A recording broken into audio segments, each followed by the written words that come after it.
Hey everyone, hope you're all doing great. Welcome back to the Anime Fictions 2.0. Today, we're diving into part 5 of What If Naruto created over 1,000 shadow clones and cheated the Ninja Academy?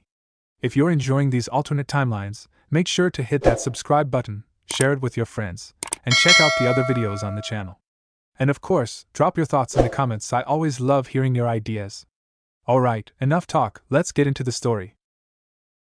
Prank Day 128. Tora found every member of his council looking at him for answers. He didn't have any. As such, he went for more information. Getsuko, was it? The leader of the Torasan asked in his grave voice, to which the still bowing man nodded slightly. I am to understand that this is not a simple bodyguard mission, correct? If it was that, it would be easy. While clones weren't solid, a mix of real members of the group and Kage Bunshin could protect one from most dangers. But it didn't sound that way. I am afraid not, Samurai-sama, the retainer answered. While my lord's life and health require protection, so does our people. The Yakuza are pushing horrible drugs in the city, stifling commerce with protection rackets, and running prostitution rings with total impunity. The man fell to his knees, and his tears redoubled. I came to the Torasan based on what I've heard in rumors, and the stories on the island itself convinced me. Please, O Samurai-sama, work the miracle you performed here in my lord's land. Rid us of those who would destroy our region, and bring prosperity once more. Getsuko was clearly begging by that point. Tora looked around once more, and found his teammates' faces mirroring what he expected his own to be. They'd stepped into the situation in wave because it was the right thing to do, because the people needed protection.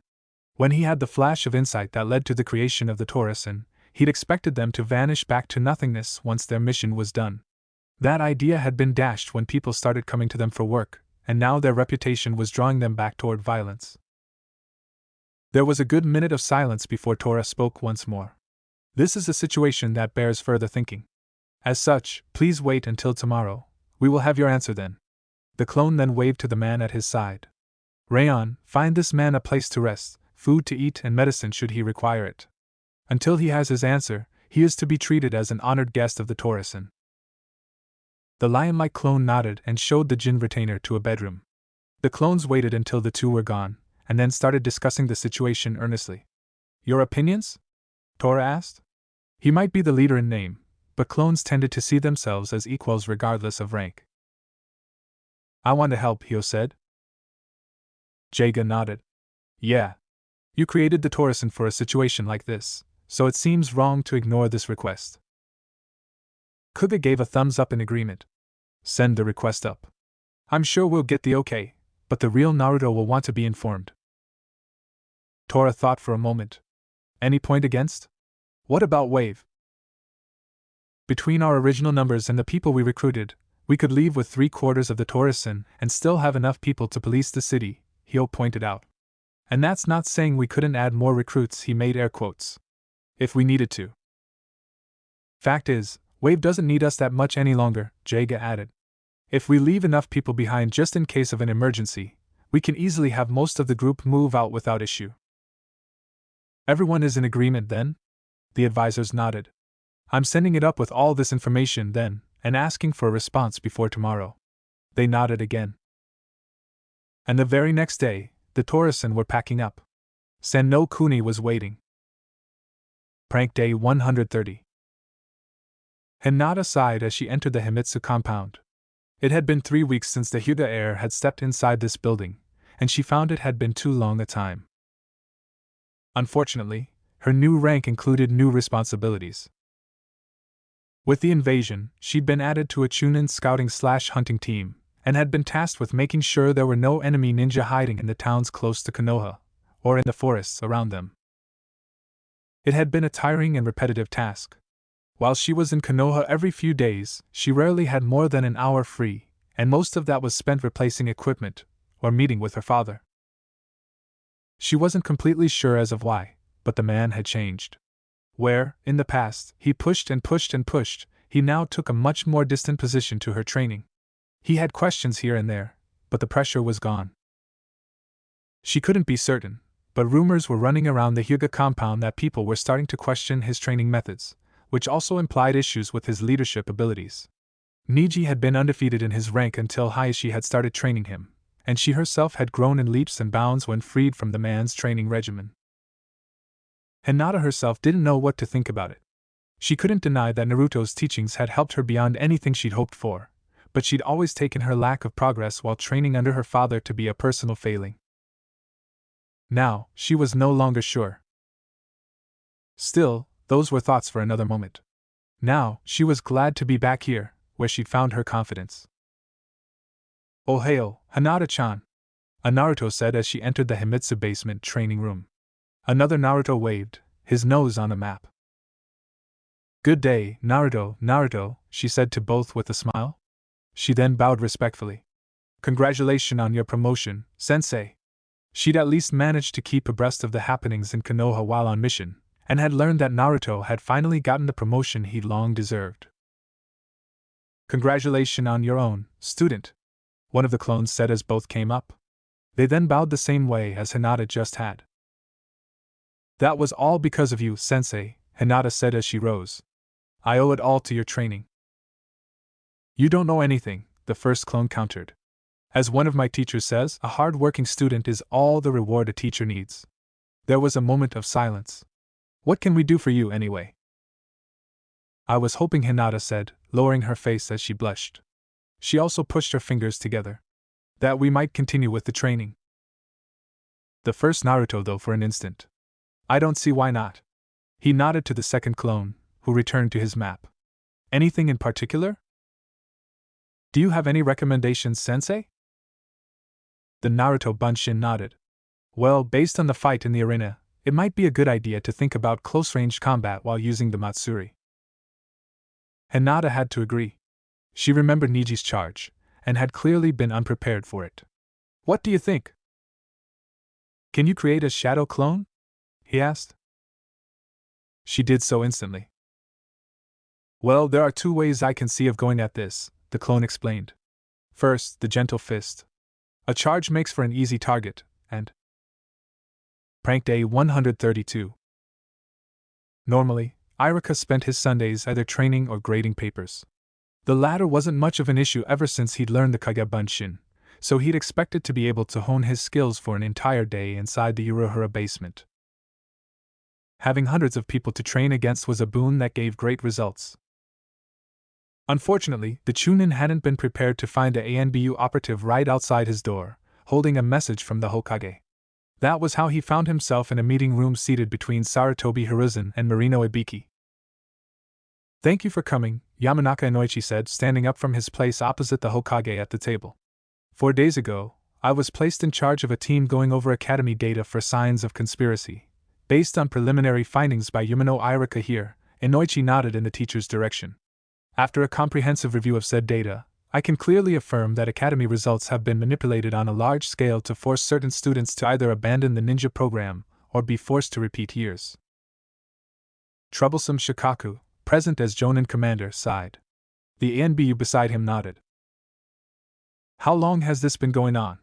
Hiruzen asked. "At least 10 years, Inoichi replied. "Quite probably more. We only checked 10 years' worth of records, and the signs have been there since the beginning."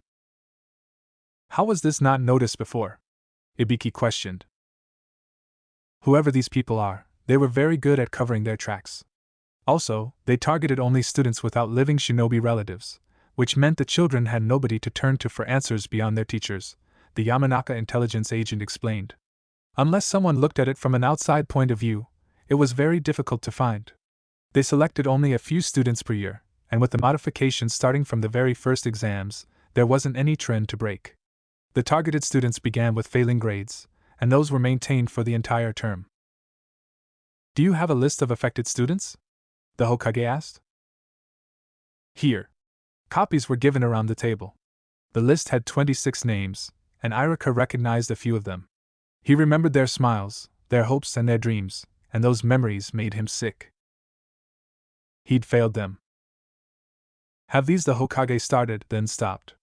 "No, have every student who failed to graduate in the past 10 years brought back for retesting.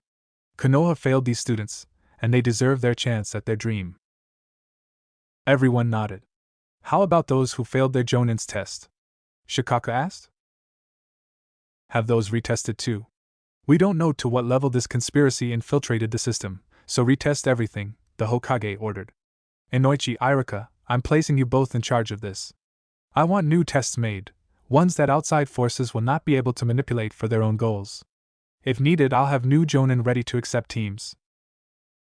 There's one issue with your orders, Hokage-sama, Inoichi interrupted. He then handed the village leader a sheet of paper. Please read. There were a couple of seconds of complete silence before the Hokage stamped the paper down on the table so hard that it bounced. What? Irika sneaked a look. It was a similar list to the previous one, only instead of the recalculated notes there was a status column. And outside Naruto and those who failed the last exam, every line had one of 3 different statuses. Missing, dead or suspected dead. Irika's stomach curled into a knot. That's not all, Hokage-sama, Inoichi continued. When we had enough proof of his involvement, ANBU were sent to arrest Maki Kazuki, the current maths and history teacher. Said ANBU arrived there to find the house cleaned out, and the man is nowhere to be found. We have infiltrators, Ibiki growled. Beside him, Shikaka scowled.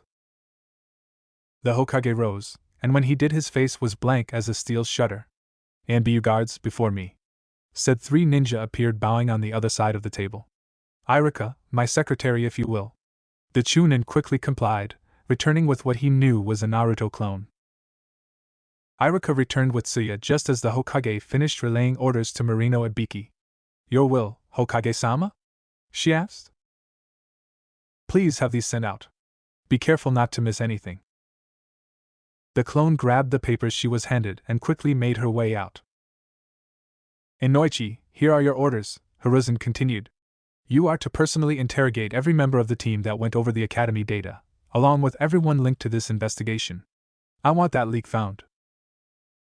The Yamanaka nodded. Hi, Hokage-sama. Irika, I'm placing the academy under your command. Recruit whoever is needed. I'm placing my trust in you for this. The Chunin rose and bowed.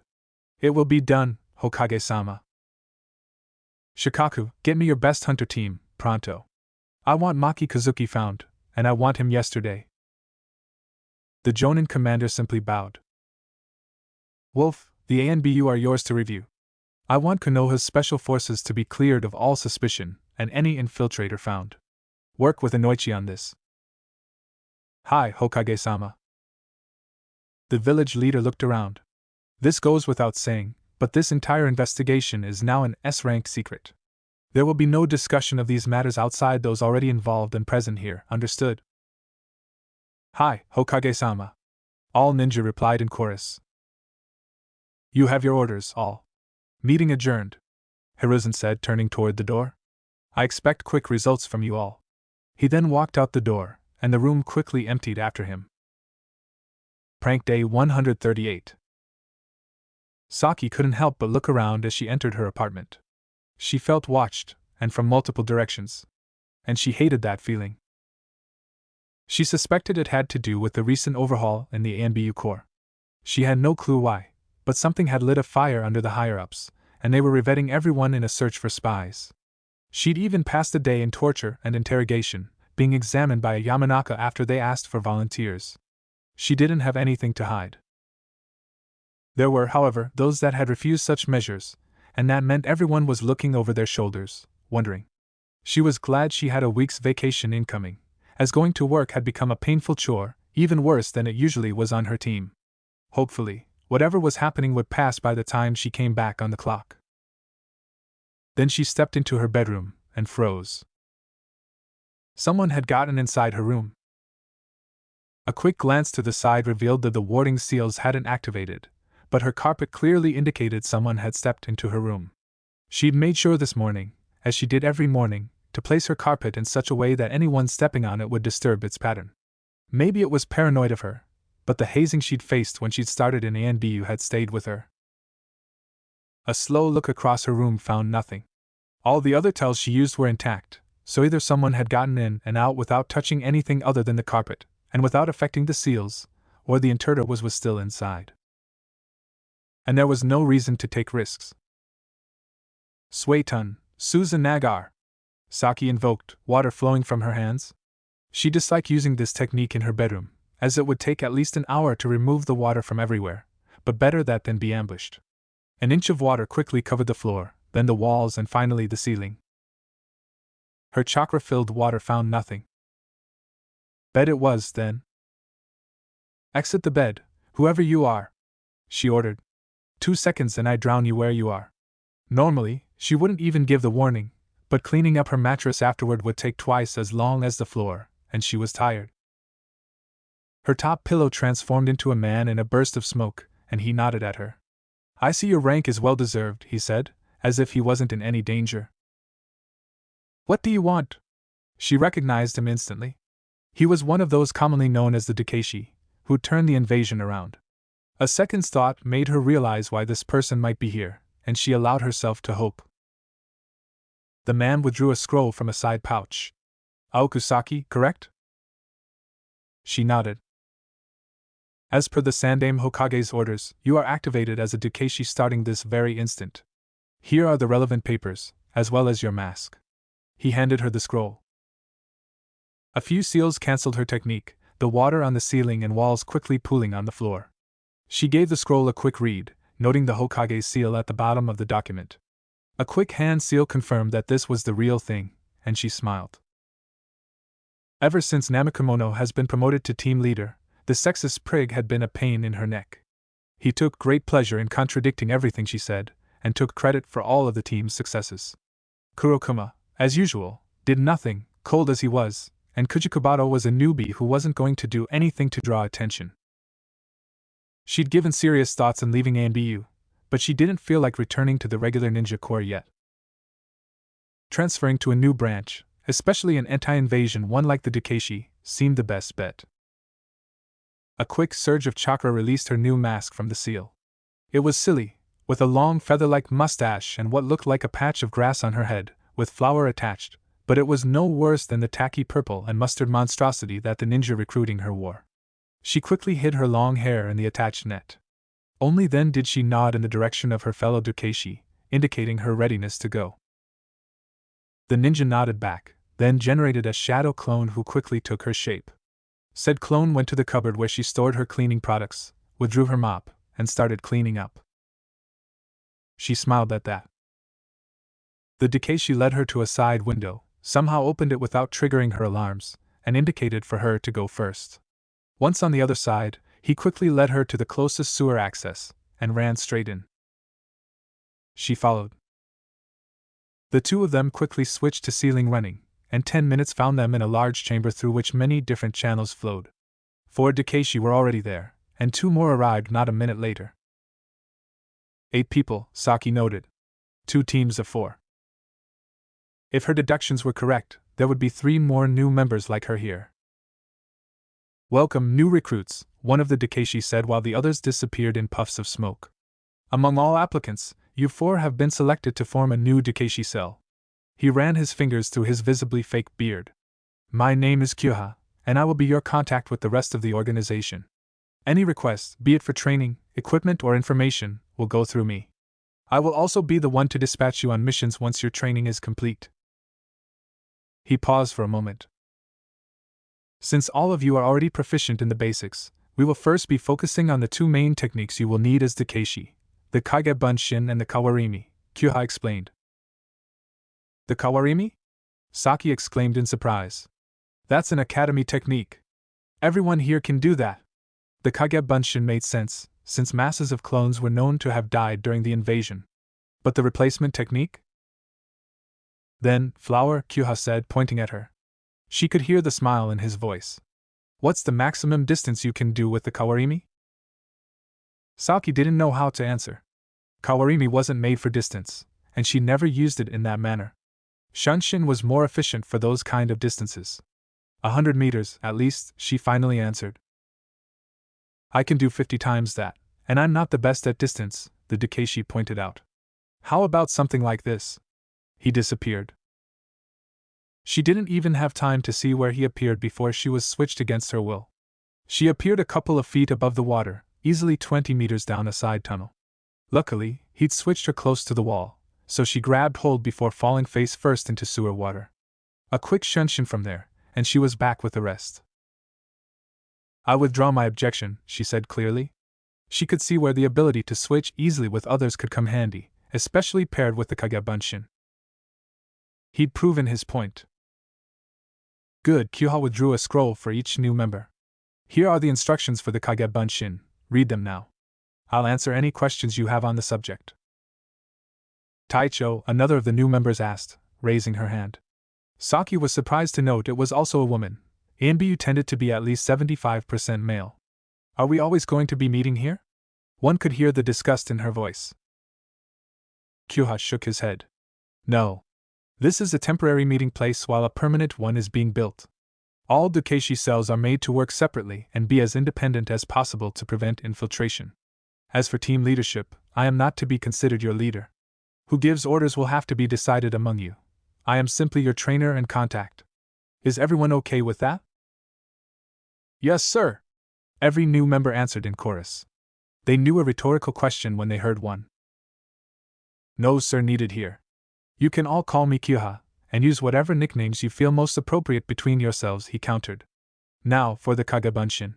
The most important aspect of the jutsu is the Prank Day 142. Today, we'll talk about rumors, Jiraiya said from his place in the meeting room. Wait a minute, Nico said, looking through his notes. Didn't you say a few days ago that rumors were the least valid source of information? Beside him, the real Naruto nodded. This was their 5th lesson in Spycraft. Unfortunately, Jiraiya wasn't the best at keeping an exact schedule. Lessons came whenever he was available. When he did teach, however, the results were always good. The man clearly had a plethora of experiences, and had tips for nearly everything under the sun. He'd even helped the Earth Ninjutsu team by teaching them a few basic Doton techniques. I did. Rumors are clearly what spies should rely on the least, the Sannin explained. However, rumors tend to be the first form of information that is available. Thing is that there are 2 forms of rumors, normal ones, and deliberate ones. And finding which one a rumor is can give a lot of insight into its source, and how to react to it. How so? Naruto asked. Let's take a basic example. There's a city with a gold mine, and there's a rumor going through the bars that the gold's running out. What could be the cause of that? Well, the gold might really be running out, Nico pointed out. Of course, Jiraiya said with a nod. The miners might not have found anything in a few days, and word of mouth might have spread. What else? Well, Naruto started, then couldn't find something else to add. After a moment of silence, Jiraiya finally spoke up. Think about it another way, what could be the impacts of such a rumor? Well, the value of gold might go up, Nico said. He was a former member of the merchant clones, so supply and demand were things he knew well enough about. Miners might start fearing for their jobs, also, Naruto added. The Sannin nodded. Yes, among other things. And those are the main points of a deliberate rumor. That kind of rumor comes up because of an expected result, not out of word of mouth or simple truth. The mine owner might have started that rumor out of simple greed, trying to maximize his profits by artificially raising prices. A rival of the mine owner might have does it to cause panic among his rival's employees. There are dozens of different reasons why such a rumor might have been created, outside the truth itself. Makes it difficult to find out what's really happening, Naruto said. Which is why rumors are the least reliable source of intelligence, Jiraiya reiterated. Added to that is the fact that rumors are fluid, and change with time. By the time you hear about it, a rumor might be completely different from what was originally said. Nico wrote something down. Can you give an example? The Sannin smiled. Here's an example I encountered in the past. An artist comes back from an island vacation saying he'll treasure the place always. Someone overhears the words island and treasure, and from there the rumor starts.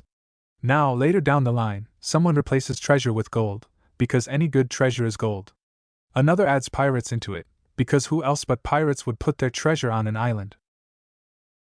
Of course, Naruto replied, lips curling. Another adds traps, because how else is the treasure still there?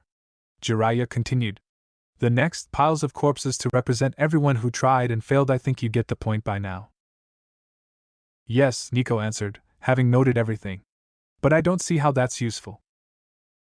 Well, This particular rumor isn't of much interest to Ninja, but you have to remember that every rumor has a grain of truth inside of it, in this case something about an island, the Toad Sage explained. Say the rumor was that a clan would get revenge on the Fire Lord by killing him. A rumor like that would be much more important to follow up on. And how does someone do that?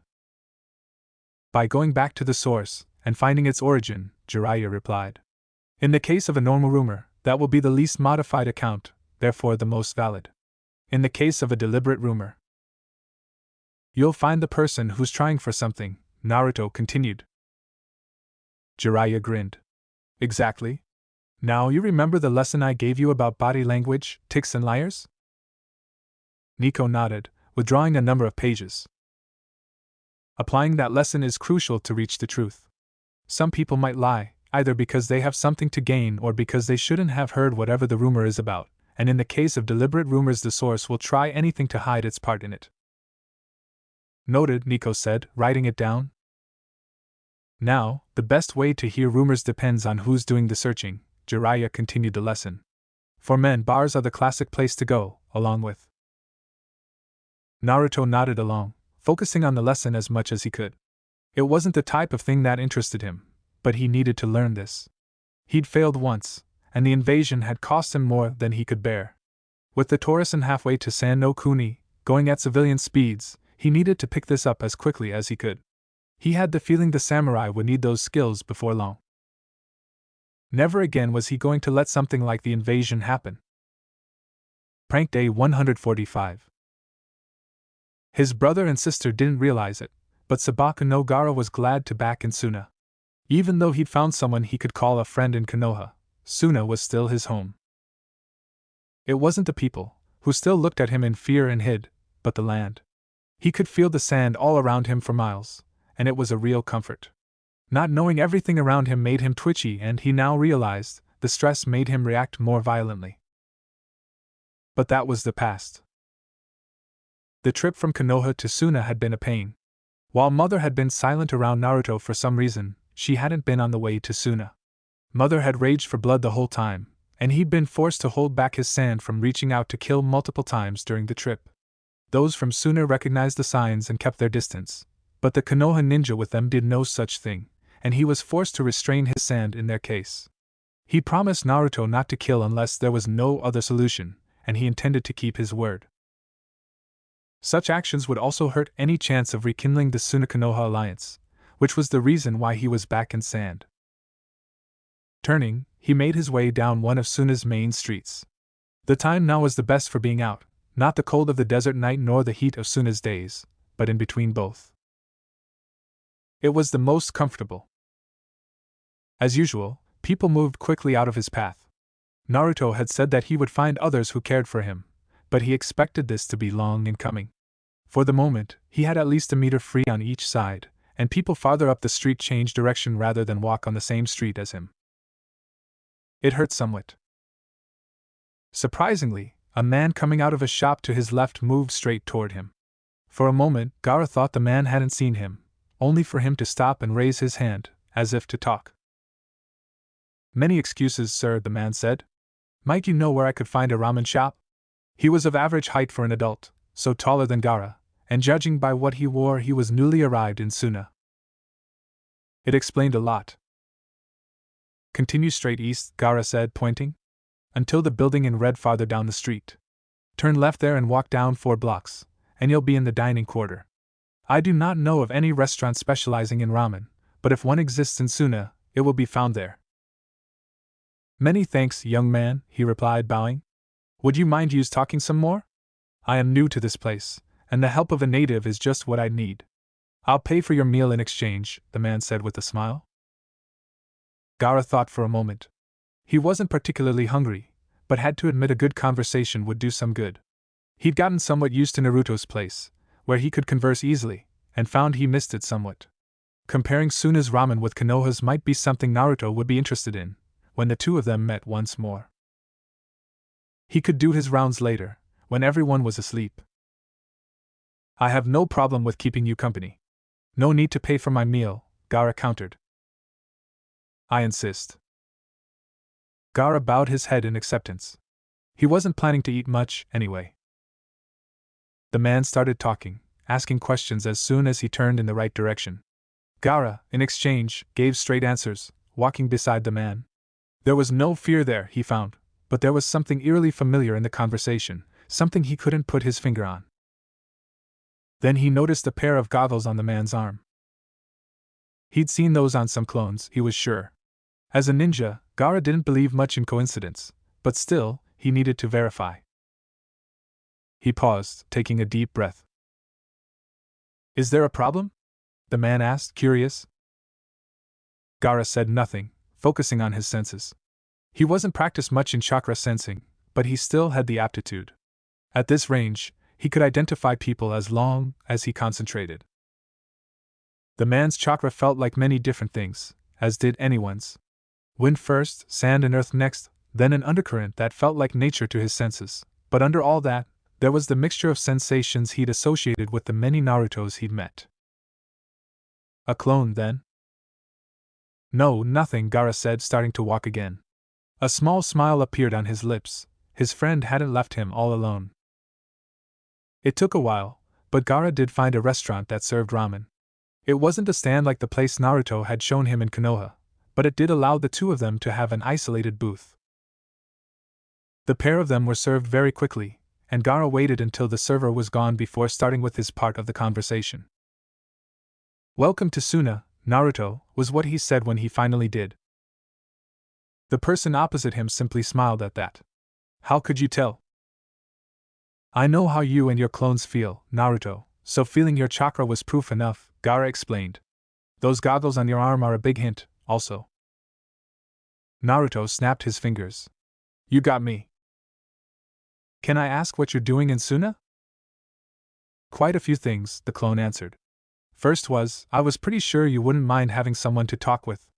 Add to that quick communication between Konoha and Suna with the negotiations going on, the ability to expand my trade network some and to see how another ninja village is run, it's no wonder you can find me here. Thank you, Gaara said. He knew Naruto-san by now. He would have still come if only for him. My pleasure, the Kage Bunshin replied.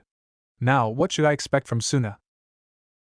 Well, like I said the day we met, most important is the temperature, the Sand Genin explained. It's frigid cold at night, and blisteringly hot during the day. I could tell you were from outside the village by looking at your clothes, because what you currently wear is simply wrong for most if not all of the day. Noted, the clone replied quite seriously. Gaara took a bite of his noodles. Not as good as Konoha's, in his opinion. Second is water. With our climate, water is at a premium, and... Prank Day 150. Business was picking up for the Merchant Council. Part of it was his contacts finally bouncing back from the damage inflicted by the invasion, while another part was Jiraiya's help. The man had fingers in every pie, and contacts within many of Konoha's shops. As such, between the Kuroneko's rising reputation and the sage's help, the network had more orders than ever before. Unsurprisingly, most of the shops Jiraiya was involved with were brothels, bars, massage parlors, and bookstores. Still, the transportation of alcohol was very lucrative, and even with their lower rates they made good profit. Torikoishi was on his third run to water country since the invasion, this time with an order bigger than any before. It seemed like Tucci was planning on adding new dishes to his menu, since he'd never ordered kirimasu before. Normally, those fish were either for the Konoha Zazenkyo or the Koju. Their supplier for those was a family with an estate in Yunokuni, who had a number of large lakes filled with the things. It was somewhat off the beaten path, but perfect for clones. The jumper did another long-distance switch, this time appearing on top of a tall oak. His feet instantly glued to the bark, proof that the training they'd done hadn't been fruitless. He then turned to get his bearings. Another pair of jumps should have him close enough to land. That was when he noticed the smoke in the distance. He thought for a moment that this was a forest fire, but it seemed too small for something like that. But it was in the direction of the network's supplier. Torikoishi didn't wait, he jumped straight in that direction, as far as he could. He did another jump in midair, his legs nearly twisting as he landed on the tall pine in the middle of the estate. The place was a total loss. The fire had clearly been burning for a while, the second floor was gone, as were 2 of the walls. Every meter of fence was broken, and the lakes were filled with dead fish lying belly up. Most of the trees on the estate had been uprooted, and the place was silent as the dead. Torikoishi scowled in disgust, and quickly generated 5 more clones. Without a word, they rushed over the scene. Black balls quickly extinguished the flames, only to reveal what had happened there. Their supplier and his wife were dead. The first was a charred body, recognizable only because of his wedding ring, but the wife had been in the kitchen, and had survived the flames mostly unscathed. She clearly died from a stab wound to the back, fresh blood everywhere on the back of her dress. The group went over everything, but nothing else could be found. Whoever had done that had even made sure to kill each and every animal on the property, leaving none alive. This was clearly not the work of bandits. The clones dug graves for the fallen, and buried them with as much honor as they could. Inside they were seething. They had a good idea who had done this, as well as the cause.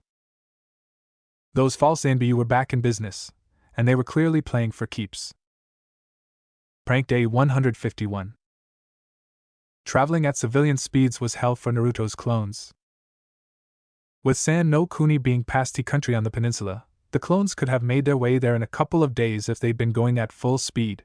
It would have taken 4 days at most getting to where they were now. It took the group 3 full weeks by caravan to get to Jincho, the capital of the Jin province and hometown of their current employer. The leaders of the Torison had discussed their entry in the 2 days before it happened, and had come to an agreement. A small force of mercenaries, all clones, went ahead of the main group with a message from Getsuko, and would be supplementing the young heir's guard, while the rest of the force would arrive all at once by caravan. The main reasons for that were twofold. First, as they were, supposedly, samurai and not ninja, infiltrating the city little by little would only hurt their cover. Second was that they wanted reactions. That was part of Jiraiya's spycraft training. One found a thread and pulled until everything unraveled. By entering this way, as a show of force, the group was sure to cause something to happen. Tora, who was looking around from his place at the front of a chariot, already didn't like what he was seeing. He'd gotten used to the various reactions the group invoked while passing through cities, and this was one of the most depressing yet. The streets were empty save a few drunks here and there, and he couldn't help but notice civilians at the windows looking at the group with fear and caution. He'd expected at least some hope here and there, but he couldn't find any trace of that. It took a good 30 minutes before the Torison's caravan arrived at the gates of the Jin residence. The place was a manor at least, if not a palace, and had walls with guards at every 10 meters. The members that had been sent as an advance force were present there, along with the other retainers. Said retainers looked tired, as if they'd had long days with little sleep, and that did not inspire confidence in the least. Still, that didn't stop him from doing his job. As soon as the chariots were inside the compound, Tora dispatched everyone to their respective places. A good quarter of the troop were going straight to the walls, with others connecting with the members of the staff present. Getsuko stepped down when an older man came forward. He went before him and bowed. "I return as promised, Yatsuko-san." The elder reached down and hugged Getsuko, something which clearly surprised the retainer. "Is everything fine, Yatsuko-san?" The older man's face fell. Subion did not make it. Getsuko nodded sadly at the words, and waved Tora down from his place. The leader of the Torison felt like an intruder interrupting their moment, but still came down. He then bowed to the elderly servant. "You need not bow to me, Samurai-sama," the elder said, bowing deeper. "I am Yatsuko, seneschal of the Jin family, and I thank you for accepting our selfish request. May I be of any use?" he asked. "I would meet your lord, if it is possible," Tora asked. The man bowed again. "I will get you an audience at once," he replied, and quickly went inside. Tora then waited as the rest of his council fell beside him. He knew very little about their employer.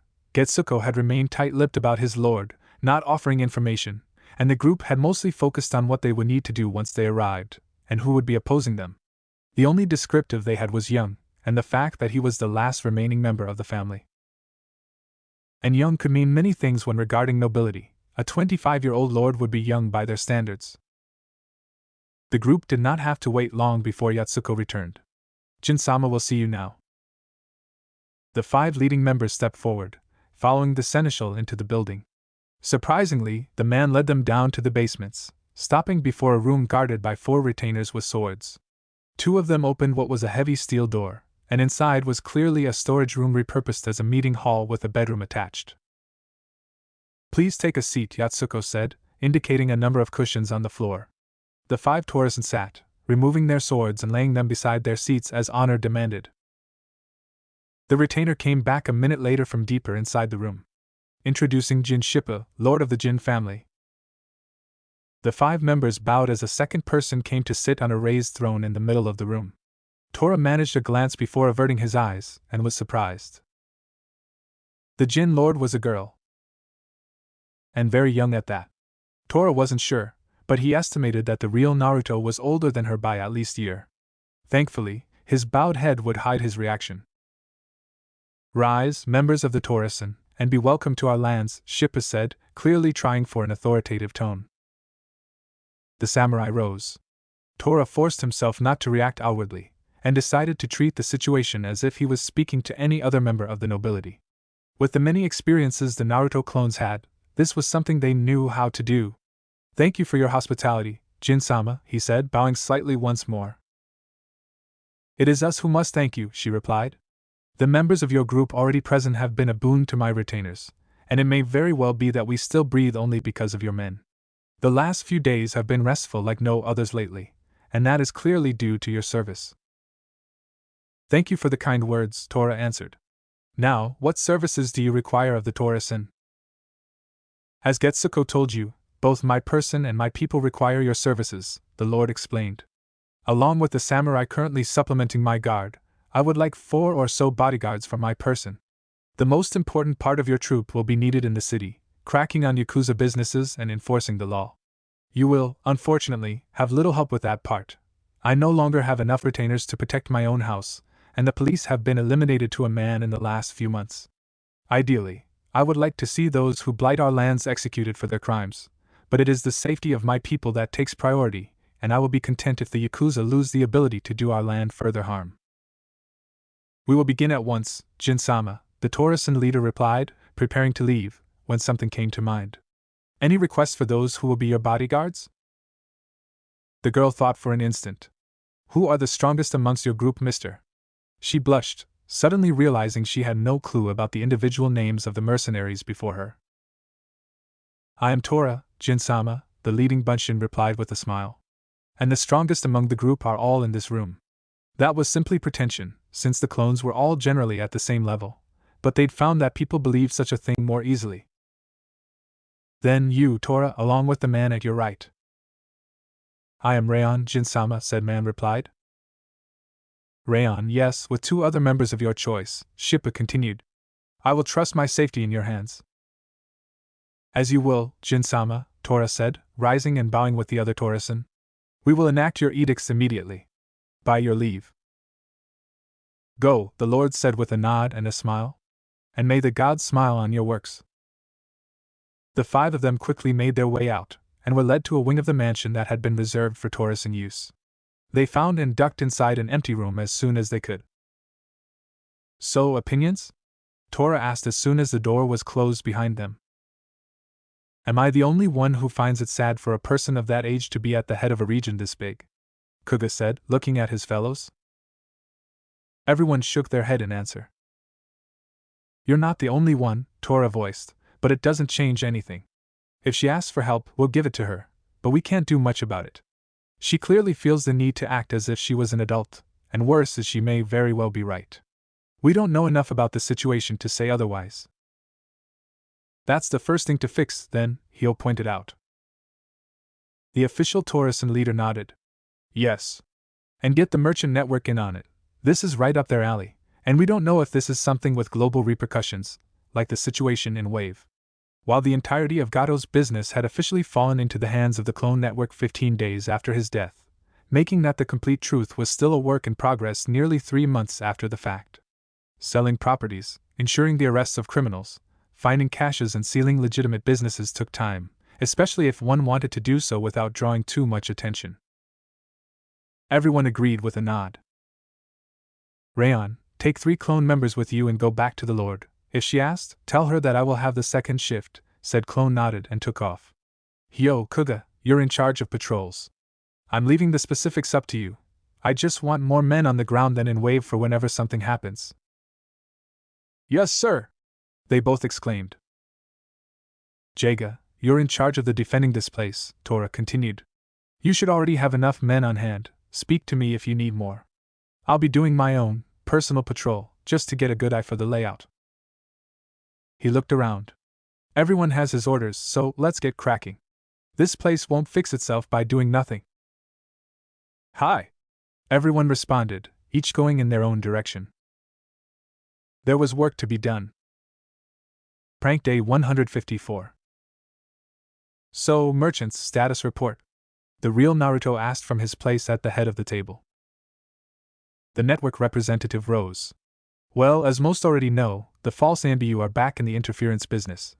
There were nods all around the table. Outside our Kirimasu suppliers who were eliminated, we have 3 other sources in other countries who now refuse to do business with us for the flimsiest of reasons, and a pair of jumpers had to escape when mercenaries attacked them. All that in the past week? Jiraiya asked. The spokesman of the merchants simply nodded. And no events like this had happened since the false ANBU base was found. The sage scowled. I don't like this. It sounds a little too much like Root to me. You're not the only one who made the link. No, the Hokage's Bunshin replied. And? Danzo is under watch as usual, and nothing indicates any link to this group, the Sandaime answered. All former Root members are accounted for, and the 3 outside Konoha were confirmed to be with their respective teams for the entire period those false ANBU would have been active. No missing members? Jiraiya said, making a face. I find that surprising. There are some that are missing and presumed dead, but those under that heading have been so for nearly a decade, Hiruzen explained. A good number of former Root members went missing during the Kyuubi's attack, and you know how many empty graves there were following that event. The Toad Sannin scowled again, and said nothing. Naruto did, however. What's Root? The Hokage turned to the blonde with a smile. They were a former Black Ops ANBU branch headed by a man named Danzo. They were outside the normal Konoha hierarchy, and did assassination missions, infiltrations, and the like. They were disbanded 5 years ago after it was found they had abused their privileges and performed missions opposed to Konoha's policies. So, in a way, they were the ancestors of the Dukeishi, Naruto countered. No! Hiruzen cried out, slamming his hand on the table. The Dukeishi are nothing like Root was. Root was amoral, doing whatever it could to oppose what it saw as enemies of Konoha, regardless of who they were. They started wars, assassinated Konoha civilians, and even tried to have me removed by force as I was seen as too peaceful for Konoha to prosper. I will hear no word that the Dukeishi are in any way similar to Root, and want you to put the idea completely out of your mind. Naruto gulped. Hi, Hokage-sama, he quickly answered. He then shook his head, dispelling the mental image he had of the Dukeishi fighting the Sandaime to the death. It wouldn't happen, not while he had a say about it. Still, we need to solve this. Unfortunately, there isn't much I can do outside of the village, the Sandaime pointed out sadly. If you give me a list of your suppliers, I'll see what my own network can find out, Jiraiya added. It isn't much, but we might find something out. The real Naruto thought for an instant. What would the both of you think would be needed to take this group out? Jiraiya and the Sandaime looked at each other, and Hiruzen nodded at his student. Finding where they operate from is first, certainly, the sage explained. Infiltrating the place is then a good second step, if it is possible. If not, more general information gathering will be needed. After that, there's 2 ways of going at it, depending on the group's structure. You either take out the leadership, hoping that there isn't a strict hierarchy that'll allow a successor to take over easily, or you take out the troops one by one, hoping they can't replace them easily. And if both methods don't work? Nico asked, curious. Then, you get ready for a battle of attrition, the Toad Sannin countered. Those are long and bloody, and they tend not to be worth it. Such a plan will keep an enemy busy with your forces, at minimum. Noted, Naruto replied. Nico, set up a troop under your command. Their job will be to watch over our suppliers, and track our mystery ANBU to wherever they lair. We'll get to step 2 once that's done. Hi! The clone said, saluting. Next point, then Naruto continued. Techniques. We had people going over our library, and there still isn't any agreement on how we should do things. Right, another council member started. I had 24 clones going over everything, and we still can't find common ground, even after a few weeks. The numbers are split into multiple small groups, each with his own idea on what to do. Prank Day 155. Ebisu had to admit his team was shaping up well. By now, at the rate of 2 or 3 D-ranked missions a day, the group was well past 50 missions of that rank. They had more than enough to start on C-ranked missions, if Ebisu decided to do so. Still, he hesitated. It wasn't his team's teamwork. No, that had never been an issue. The 3 of them had hit the ground running, and there had never been problem at that level. Unsurprisingly, Naruto was the leader of the 3, something which didn't surprise him with the boy's personality. The other 2 were clearly followers, and had followed his plans from day 1. The special Jonin had to agree that the boy had some talent in leadership, so that was a good thing. He supposed his 2 other genin had either picked up on the fact, or had been intimidated by the boy's techniques. He was the powerhouse of the group, that was certain. Part of his hesitation was the so-called C-ranked curse. He'd faced it when younger himself, when a simple career mission ended up with his own team facing the 7 swordsmen of the mist. If Guy's father Dewey hadn't been close enough to assist, he shuddered to think what would have happened to them. He visited the man's tomb every year on the anniversary of his death, drinking the pain away with his team. But there was also something else. He couldn't put a name to it, but there was something going on with his team. It wasn't anything bad, just a feeling he couldn't shake, but there it was. Mainly because everything was going too well. There were no altercations. No fights, no extra sparring. Nothing bizarre that stuck out. It was like the 3 of them had been a team for years. They were used to each other in a way that you normally saw after years of working together, if even then. Yes, the Hokage had said that they were more advanced than normal genin, but this was ridiculous. Still, keeping the group from C-rank missions because things were going too well felt wrong. Team 1 turned the corner, coming back from their latest D-rank, when Ebisu saw what he hoped would be his future team. Konohamaru was there, along with Udan and Moegi, his ever-present shadows. Then the boy saw him. Ah. So you're the poor team that got saddled with 4 eyes here, Konohamaru said, making a face. Well, better you than me, that's for sure. Those words hit Ebisu right in the gut. Omego-sama. That got hit a disgusted face. The special Jonin was surprised to see Naruto stepping up before him. You take that back. What? I don't know who the hell you are, but no one insults my sensei, the blonde replied. Especially not a pipsqueak that doesn't know his left from his right. You tell him, Muramura said, stepping beside his teammate. Ariko quickly moved to the other side, and her face was grim. If he's the only guy who taught you anything, I could probably take you, Konohamaru boasted, stepping up. Easy at that. You want a piece of me? Ebisu stepped between the 2 group. Everyone calm down, he ordered. Team 1, this is the Hokage's grandson, Konohamaru, along with Moegi and Udan. As they are academy students and you are ninja, fighting them is prohibited. Konohamaru smiled. You're just afraid they'll lose and prove me right. Anyway, I have better things to do. Good luck, wannabes. He then walked away with his group trailing behind him. Naruto took a deep breath to calm himself. Sorry about that, sensei, he finally replied. You need to control your emotions better, Naruto. Ebisu then turned to the other 2. That goes for the both of you, also. There will be many in the future who will do things like this to get a reaction out of you, and there are situations where acting like this could cause an automatic mission failure. I know, Naruto said. Just insulting the team? In the middle of the village? He scowled. That shouldn't fly. The special Jonin smiled. Thank you for defending my honor, but if the words of an academy student could hurt me, I'd be stripped of my rank instantly. He turned around. Now, to the mission center. There is a second mission waiting for us there, and sooner started soonest done. Inside, he smiled. He couldn't help but be proud of his team's reaction, misguided as it was. He now felt silly for holding back because of a simple feeling. Give it a few more days to find the right sea rank, no missions near water, for sure, and they'd be moving to the next level. They were ready for the next level, he was sure. Unfortunately, having his back turned, he missed Naruto's summoning of a single shadow clone.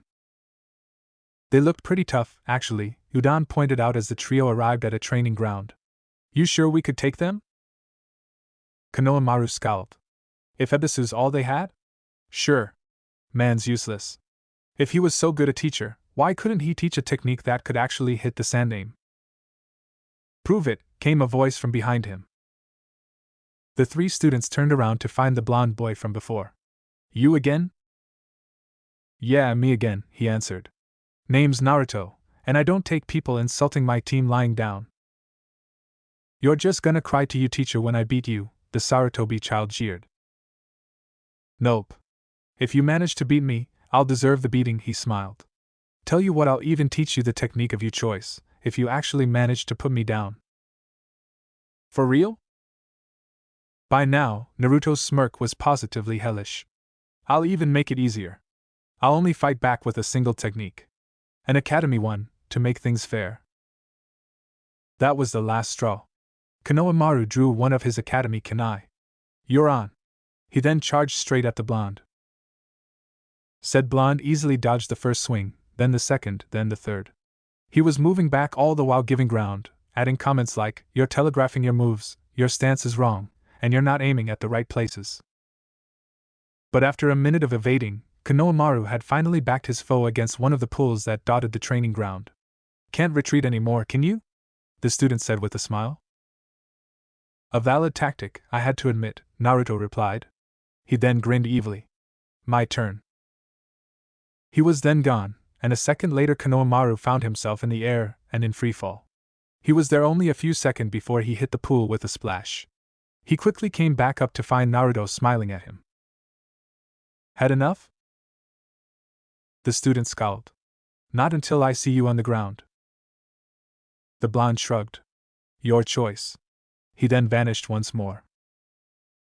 That set the tone for the next few minutes. Konohamaru found that he couldn't even get out of the pool. As soon as he answered Naruto, he found himself back in freefall and headed straight for the middle of the water. I'll never give up, he finally shouted. Naruto shook his head. I can respect tenacity as much as anybody, but this is ridiculous. Konohamaru simply swore. Suit yourself. And the academy student was back in the air once more. Only this time, there was a clear difference. He was higher, true, but the main thing was that he wasn't headed for the pool this time. He was headed for the ground. No! He yelled, and braced himself for impact. At the last moment, he felt another switch, and a second later he was underwater once more. And once more, he broke for air. As usual, Naruto was there with his smile. Had enough this time? Yes, he finally admitted. The blonde could have let him break his legs on solid earth at any time, he now realized. And there was nothing he could do about it. Then something came to mind. You cheated, though. Naruto inclined his head in thought. How? That's no academy technique. That, actually, was the Kawarimi technique, when done by someone with a lot of training, Naruto countered. Really? Moegi said as she came up, with Udon not far behind. Really, Naruto replied. Why do you think those 3 specific techniques are taught to everyone at the academy? The clone technique is great for distractions, especially when escaping. The transformation technique is the basis for all infiltration and social manipulation, and the body replacement technique is a very efficient dodging method. Yeah, but you can't beat someone with them, Konohamaru pouted. You notice you're saying that when I just beat you with Kawarimi, right? Naruto said with a smile. Anyway, Bunshin is great for leading people into traps, and I even knocked out the Hokage once with a modified henge. At those words, Konohamaru was all over Naruto. Teach me how, sensei. Tell me how to beat the Hokage. This took Naruto aback instantly. You want to beat your own grandfather? He asked. Why would you do that to Gigi? I'll beat him, and take the Hokage's mantle from him, just you see, the Sarutobi child answered. Naruto's eyes went wide in incredulity. Then he started laughing. That's not how it works, kid. Trust me, I know. Yeah, right. Anyway, say you're right. You managed to beat Gigi somehow, and now you're Hokage. How long until someone else comes against you and beats you? The blonde pointed out. Someone like me? Konohamaru opened his mouth, then closed it after a moment. It was clear he never thought about the fact. How does someone become Hokage then? There's a lot of things that a person needs, Naruto explained. He has to be a strong ninja, among the strongest in the village, that's for sure, since the Hokage represents the ninja forces.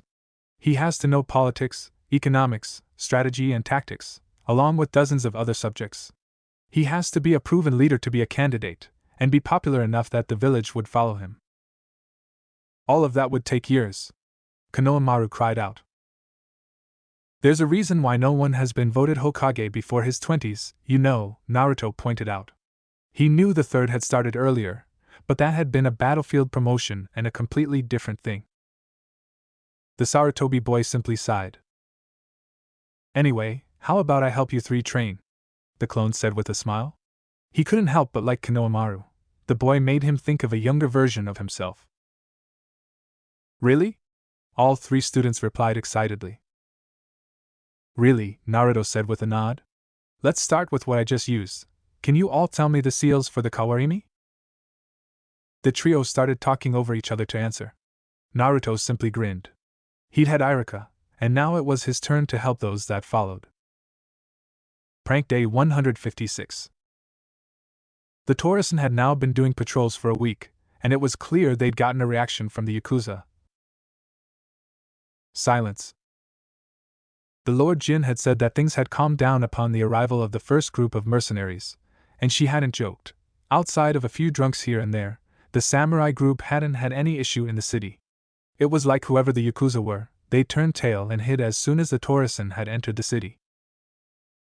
Hugh didn't trust that one bit. Especially revealing were the reactions of the people. The civilians were still clearly afraid, even after a week without enemy action, looking over their shoulders during the rare times they left their houses. There wasn't a kid in sight, even on the brightest periods of the day, and shopkeepers were reluctant to sell anything to the mercenaries. While the Naruto clones didn't drink, the non-Bunshin member of the group did, and alcohol was hard to find. At least the last fact would soon be a problem of the past. There was a merchant team on the way and expected any day now, which would help the alcohol shortage and give the team another point of view on what was happening in the city. Talking to the civilians hadn't helped, the few times they could be found, and they needed information to advance. They would be there for a long time if it didn't come. Prank Day 158. Naruto was surprised to see someone waiting for him at Training Ground 6 when he arrived there after his supper. It took a moment for him to remember who the man was, but he stepped forward as soon as he did. You're the trap guy, aren't you? The boy asked as he came up. To Tekuno, was it? You got it, the man said with a grin. Tekuno Kanden, Jonin and trap specialist. Naruto looked around. Not that I mind talking to you again, but why are you here? The Jonin simply smiled. I talked to your sensei a few weeks ago, and he offered to let me take over part of your training whenever I was available. I'd have come earlier, but well, specialists are in high demand, you know. I'm sure, Naruto replied with his own smile. Is sensei coming today? I am, the special Jonin interrupted as he came out of the woods. If you don't mind, Kanden-san, I'd like to sit in on this lesson of yours. Be my guest, Tekuno answered, then turned to Naruto. Now let's talk traps. Tags, in particular. What do you know about them? They're strips of paper with an explosion sealed inside of them, Naruto replied as he'd been taught in the academy. They're mainly used in trapping techniques or to improve the power of thrown weapons. The textbook answer, yes, Tekuno replied. Now, what can you personally do with them? A lot of different types of traps, pits, kunai and the like, the blonde enumerated. I know how to set them on a timer, and how to prime them for contact, along with using them on kunai and shuriken. He stopped for a moment. Oh, and I also know the Fubaka Hajin. Nice. The last is very useful, and there are never enough users who know it, Tekuno replied. Now, how about detonating a tag remotely? Naruto thought for a moment. No, I don't know that one. That's a classic, and it has plenty of uses. Here the Jonin handed Naruto a bundle. Those are training tags I made especially for tonight. They're no more powerful than a firecracker, but they explode bright green, perfect for night training. Now set up 10 of them a meter or so apart on the trees, primed for contact. The genin did so, returning to his spot afterwards. Now let me show you, Takuno said, whipping out his own tag.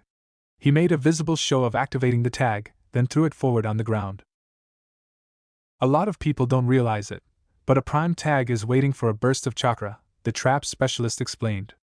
Normally, said burst comes from another part of the tag which is set up to react to pressure, but there is nothing stopping someone from preempting that and triggering it remotely with a surge of chakra. He pointed dramatically at his tag, which exploded. Since the tag is already primed, it doesn't need much, just a pencil-thin beam of energy. Now you try it, the man said with a wave. Naruto pointed straight at one of his tags which were 5 or so meters away, and pushed chakra down his arm, thinking of a laser-like beam. He didn't get the result expected, however. The 10 tags he placed exploded all at once in 10 green flashes. No, Takuno replied instantly. That's like 20 times too much. With that much chakra, it was more a cone or a wave than a beam. Really? Naruto replied. That's like barely anything. Takuno's eyes went wide. If I may, Ebisu pointed out from where he was seated. Naruto has immense chakra reserves, probably greater than mine and yours combined. Takuno looked at the boy as if he was seeing him in a new light. Naruto simply blushed and scratched the back of his head. Well, the Jonin finally replied. Practice makes perfect. Set up another 10, and try again. This time, try to use half what you did the previous time, and try to focus it tighter than before. Will do. While there was slow improvement over the next dozen tries, it still wasn't a complete success. Naruto quickly reached a point where he couldn't use lower amounts of chakra while still being too much, and at best he only caused 3 tags to explode at once out of 10. It's clear that it will take you more than a single days to master this, so let's move on to something else. The man went and withdrew something from a front pocket. Wires, he said, handing Naruto the item. We're still talking about tags, correct? The genin asked. Indeed, Takuno replied. While remotely detonating a bunch of tags close to one another is useful, there are moments when you need more than that. That's when wires come in, the man explained. It's especially useful in demolition, where you might need to stagger different explosions with different timing. Now set up a tag and try it. It's the same concept as the prior exercise, only channeling the chakra down the wire. This time, Naruto succeeded on the first try. That's a lot easier, he pointed out. Yes, Takuno countered. But it has its own flaws. Since you're now reliant on the wire, that's a clear point of failure for enemies to attack. Cutting the string makes at least part of the setup useless, and it adds extra visibility to the whole thing. Naruto nodded. Now, there are multiple ways of sidestepping those weaknesses, the Jonin continued. First, you can build redundant systems, with multiple lines to connect them. Now, of course, that means. For his seat on the grass, Ebisu noted everything. He needed to make sure he could continue Takuno's instruction should the man be absent, and building his own knowledge base was always a plus. He could see that sharing teaching duties with Takuno had been the right decision to take after all. Prank Day 170. Team 1 arrived in the mission office at 2 sharp, as was usual. On this particular day, the Hokage was in residence, and he smiled at their arrival. He had a surprise for them. Team 1, reporting for missions, Ebisu exclaimed, standing straight. Beside him, his genin emulated him. Punctual as usual, I approve, the Sandame replied. Now, any preference on this day's mission? A shopping request, if possible, Hokage-sama, said. Ninja nodded and handed the special jonin a scroll. Also, I would reserve a training ground cleanup if you have one available. I do, Hiruzen said with a smile. I also have the mission you requested earlier this week. The older ninja handed Ebisu a different bordered scroll. Naruto gazed at the scroll for a moment. What's so special about this one? Ebisu turned toward his team. The Hokage and I agreed that, based on your training and hard work, it was time for this team to move to C ranks. Really? Miramara asked. Yes, the sensei replied. This is a request for a courier mission to a village near the border with Yama no Kuni. We are to deliver a scroll to the lawman in residence, and bring his reply back to Konoha. Does anyone think they aren't ready for this mission? No, sensei, Ariko replied, while beside her the two boys shook their heads quickly. Even the rabbit did the same. This mission should take no more than 2 weeks, so you will need to pack accordingly. We will not be having any training tonight to give you time to do so. We will be leaving tomorrow at 6 in the morning from the East Gate, he explained. I expect everyone to be on time. Hi, the three genin replied. Now we have 2 missions before us, Ebisu continued. The first client is Shiromatsu in the market district. Team 1 move out. The special jonin cried out. Hi, the trio repeated, turning as one. Both Ebisu and the Hokage could easily see the extra spring in their step from the news. They were clearly ready for it. Prank Day 170. Team 1 managed to go through the 2 D-ranked missions their sensei had chosen today in half the time they normally took, and Ebisu was kind enough to give them leave to prepare for their C rank instead of going back for a 3rd mission. As such, the group split up shortly before 5, each going in their own direction. Naruto was headed straight to Ichiraku Ramen, to bolster himself against a long period without his favorite food, while Miramaro went directly home to prepare. The 3 Narutos would clearly see each other later today in the Uruhara basement, but for now each had things to do. Which was why Ariko was waiting in front of the academy, counting down the time before classes ended. She didn't have to wait long. Hey Jen and Bunny, Ringo said as she came out, the rest of the fashion club behind her. Long time no see. Hello girls, Ariko responded more calmly while Ichibo waved. How goes? The students looked at each other. Could be worse, could be better, Fumishi replied with a shrug. I can't wait until they find a more permanent replacement as taijutsu teacher, Mihoshi whined. Having a different one every couple of days is a pain. The rest of the group nodded at that. How about the new maths and history teacher? The genin clone asked. She, like all Naruto clones, had been informed of the man's treachery and disappearance. You won't hear a complaint here, Mihoshi replied with a smile. Same here, Fumichi added, echoing her fellow students' reaction. Ren-sensei's somewhat harsher than Kazuki was, but a much better teacher. Ariko forced down all the comments she had about how the man had treated Naruto, and how harsh he'd been. It was the past, and it should stay there. Glad to hear that, at least, she finally answered. So, what allows us the honor of seeing you here, on a Wednesday no less? Nishi asked. My team finished early, and we have the evening off, she explained, taking a deep breath. Team 1 has a C-rank mission starting tomorrow. Mihoshi squealed and hugged her tight at those words. Congratulations, she exclaimed, and the rest of the group wasn't long in following suit. Nice, you're progressing, Nishi said after a few moments of cheers and hugs. What kind of mission is it? Career mission, Ariko replied. Tell us everything you can, Ringo added.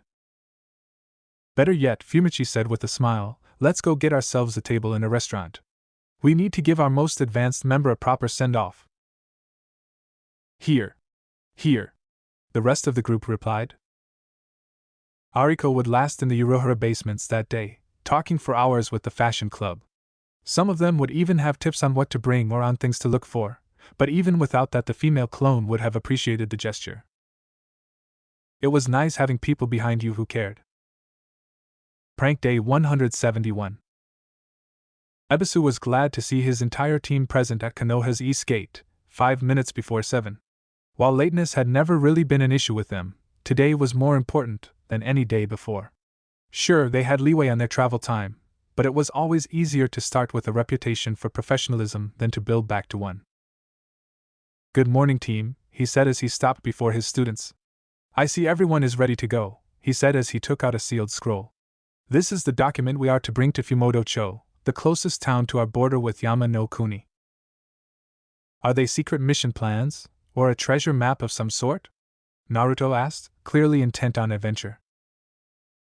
Nothing so grand, the special Jonin replied. These are answers to questions the lawman in Fumotocho had, along with orders, updates, and the like. Naruto's face fell. Do not be disappointed. While this is clearly not the most important of documents, one must start somewhere. You wouldn't expect a capital dispatch to be given to improve in ninjas, would you? No, the three answered. There you have it, Ebisu replied. Even if this is routine communication, treat it as if it were the most important decree of the Hokage. Outside these walls, you never know what can happen. Aye. The team answered in chorus. The sensei took a good look at his three students. All seemed well prepared for the trip, holsters full and backpacks not too light or too heavy. Any other questions before we depart? Muramaru raised his hand. How long do you expect the trip to take? At a good walk, we should arrive at our destination in 5 days, Ebisu answered.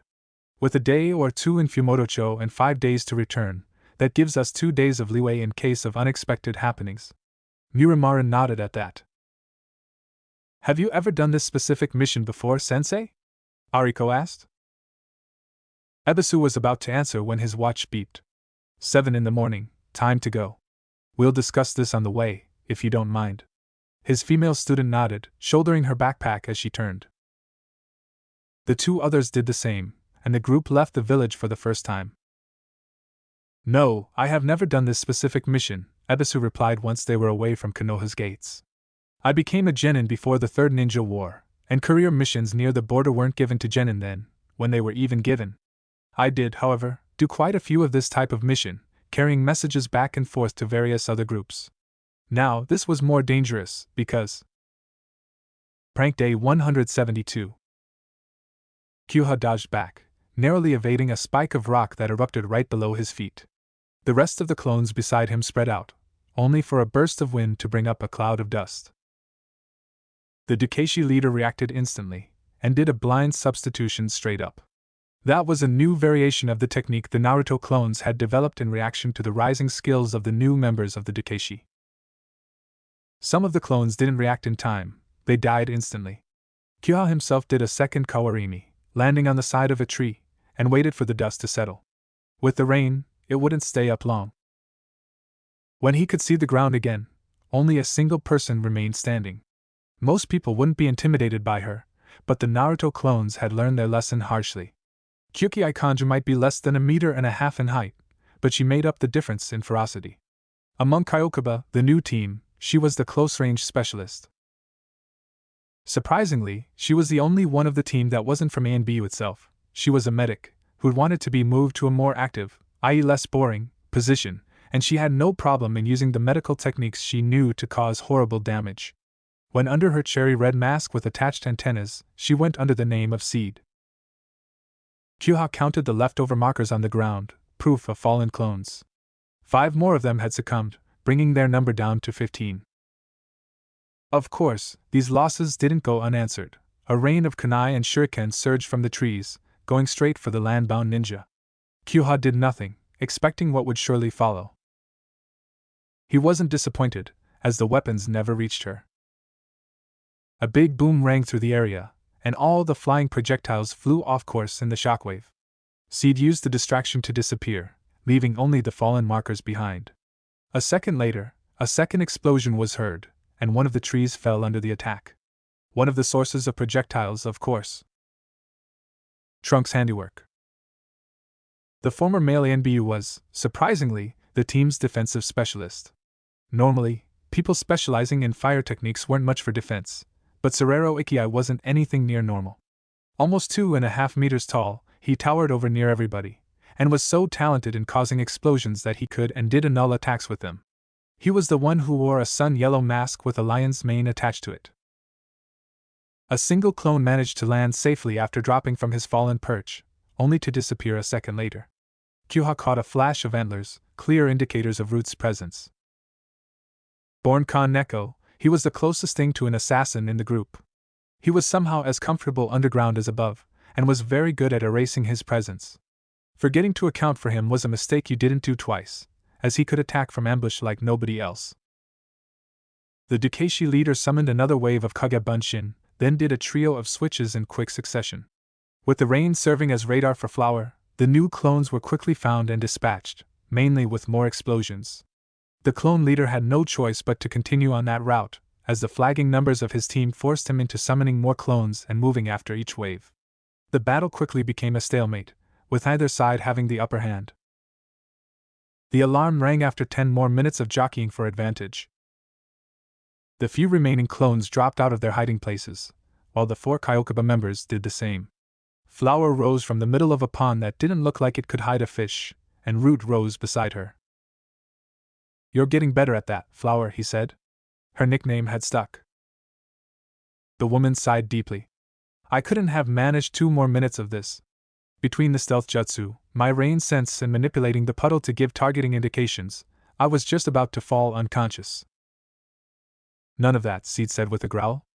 "I'm the one who'll have to deal with you if you fall from chakra exhaustion, and after last time I will make you regret it, mark my words." Trunks simply grunted in agreement.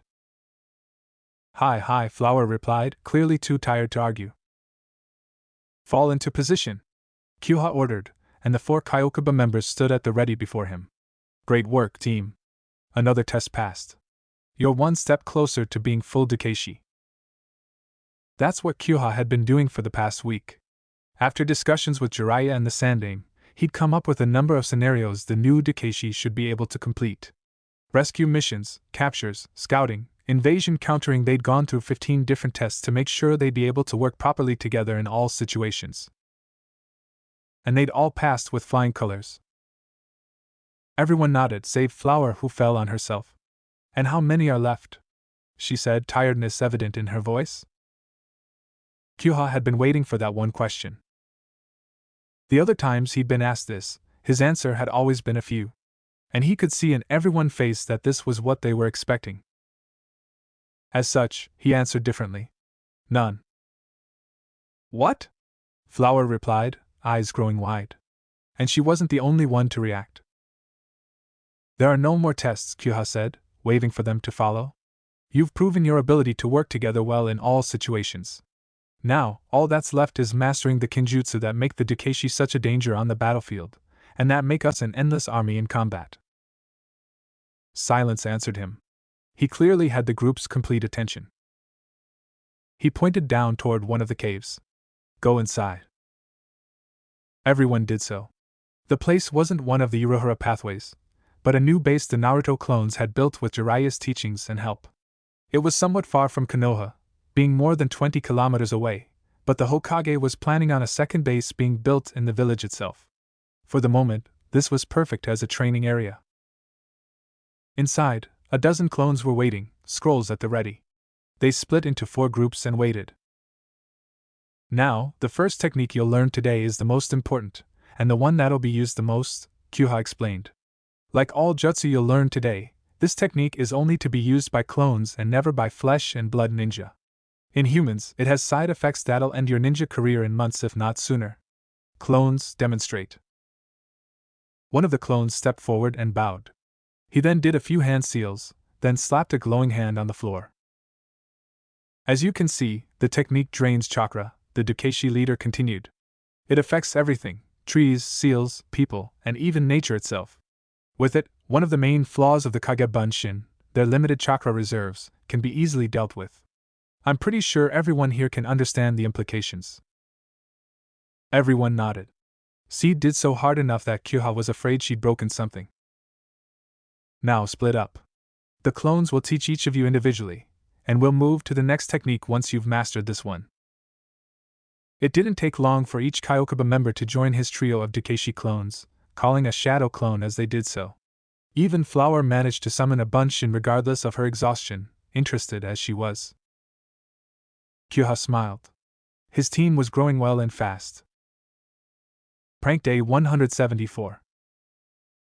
"Thank you, come again," Sho said as the 2 peasants left in a hurry after their purchase.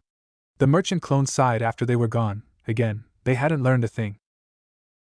The place hadn't been open long, they were only on their 4th day of business. Not that they had much. The Tourisan had been clear that this place wasn't a healthy city, and that could be seen in the habits of their clients, especially compared to those of the people in other cities. Here, in San no Kuni, they had very little business. Nobody ever came alone, always in pairs or more, and never while there was any other client in the shop. There was no arguing, no window shopping, no haggling, just enough words to order things, if there was even that. And when they left, the clients ran like the fires of hell were after them, sometimes not even waiting for their change. Clearly, nothing good. Unfortunately, that made it so that they could barely gather any information. There weren't any rumors going around, mainly because no one was talking. Which meant they weren't of much help. Sho was about to sigh again when the bell attached to the door rang once more. "Welcome to Kuroneko," he said, looking at the pair who just entered. He then forced himself not to tense. Between the fashion group's teaching and Jiraiya's training, the Naruto clones had gotten pretty talented at reading people. And the two civilians who'd come inside rang alarms. As usual, it was a man and a woman, but they weren't like the ordinary clients. The man wore a sword at his belt like he knew how to use it. He wasn't the first to come with a weapon, but the others who'd entered armed clearly had them on only to comfort themselves. This guy was visibly ready to draw at any moment, and the clothes he wore did nothing to hide the fact that he was a warrior. Loose clothes that wouldn't hamper movement, good quality sandals, hints of something rigid under his shirt even without the fact that he was looking everywhere as if seeking sources of danger. Sho would bet his life he was a bodyguard. The woman was no better. First, she wore a kimono, which was the first he saw in this place outside the Lord's mansion, with a purse hanging to the side without care. In other places, that would have seemed normal, but here it was another first. He even detected a hint of perfume. It was more than suspicious. "Good day, shopkeeper," she said, bowing very slightly. "Am I speaking to the owner of this place?" "You are." Another first. Nobody had asked this question before in this building. "Good, good," she looked around, stopping when her eyes fell upon the stacked bottles of alcohol behind the counter. "What alcohol selection do you have?" Sho recited his stock from memory. With the small number of sales he'd done, there was nothing he'd lack stock of. "How about 5 barrels of rice country sake?" she asked. "Of course," he replied automatically. Inside, he was goggling. 5 barrels? Even if that was the only suspicious action she'd taken, it would have been enough. His biggest sale had been 3 bottles, and this was more than an order of magnitude greater. He then turned to the bodyguard. "Does Mr. need anything?" He caught a hint of a scowl before the woman smothered it.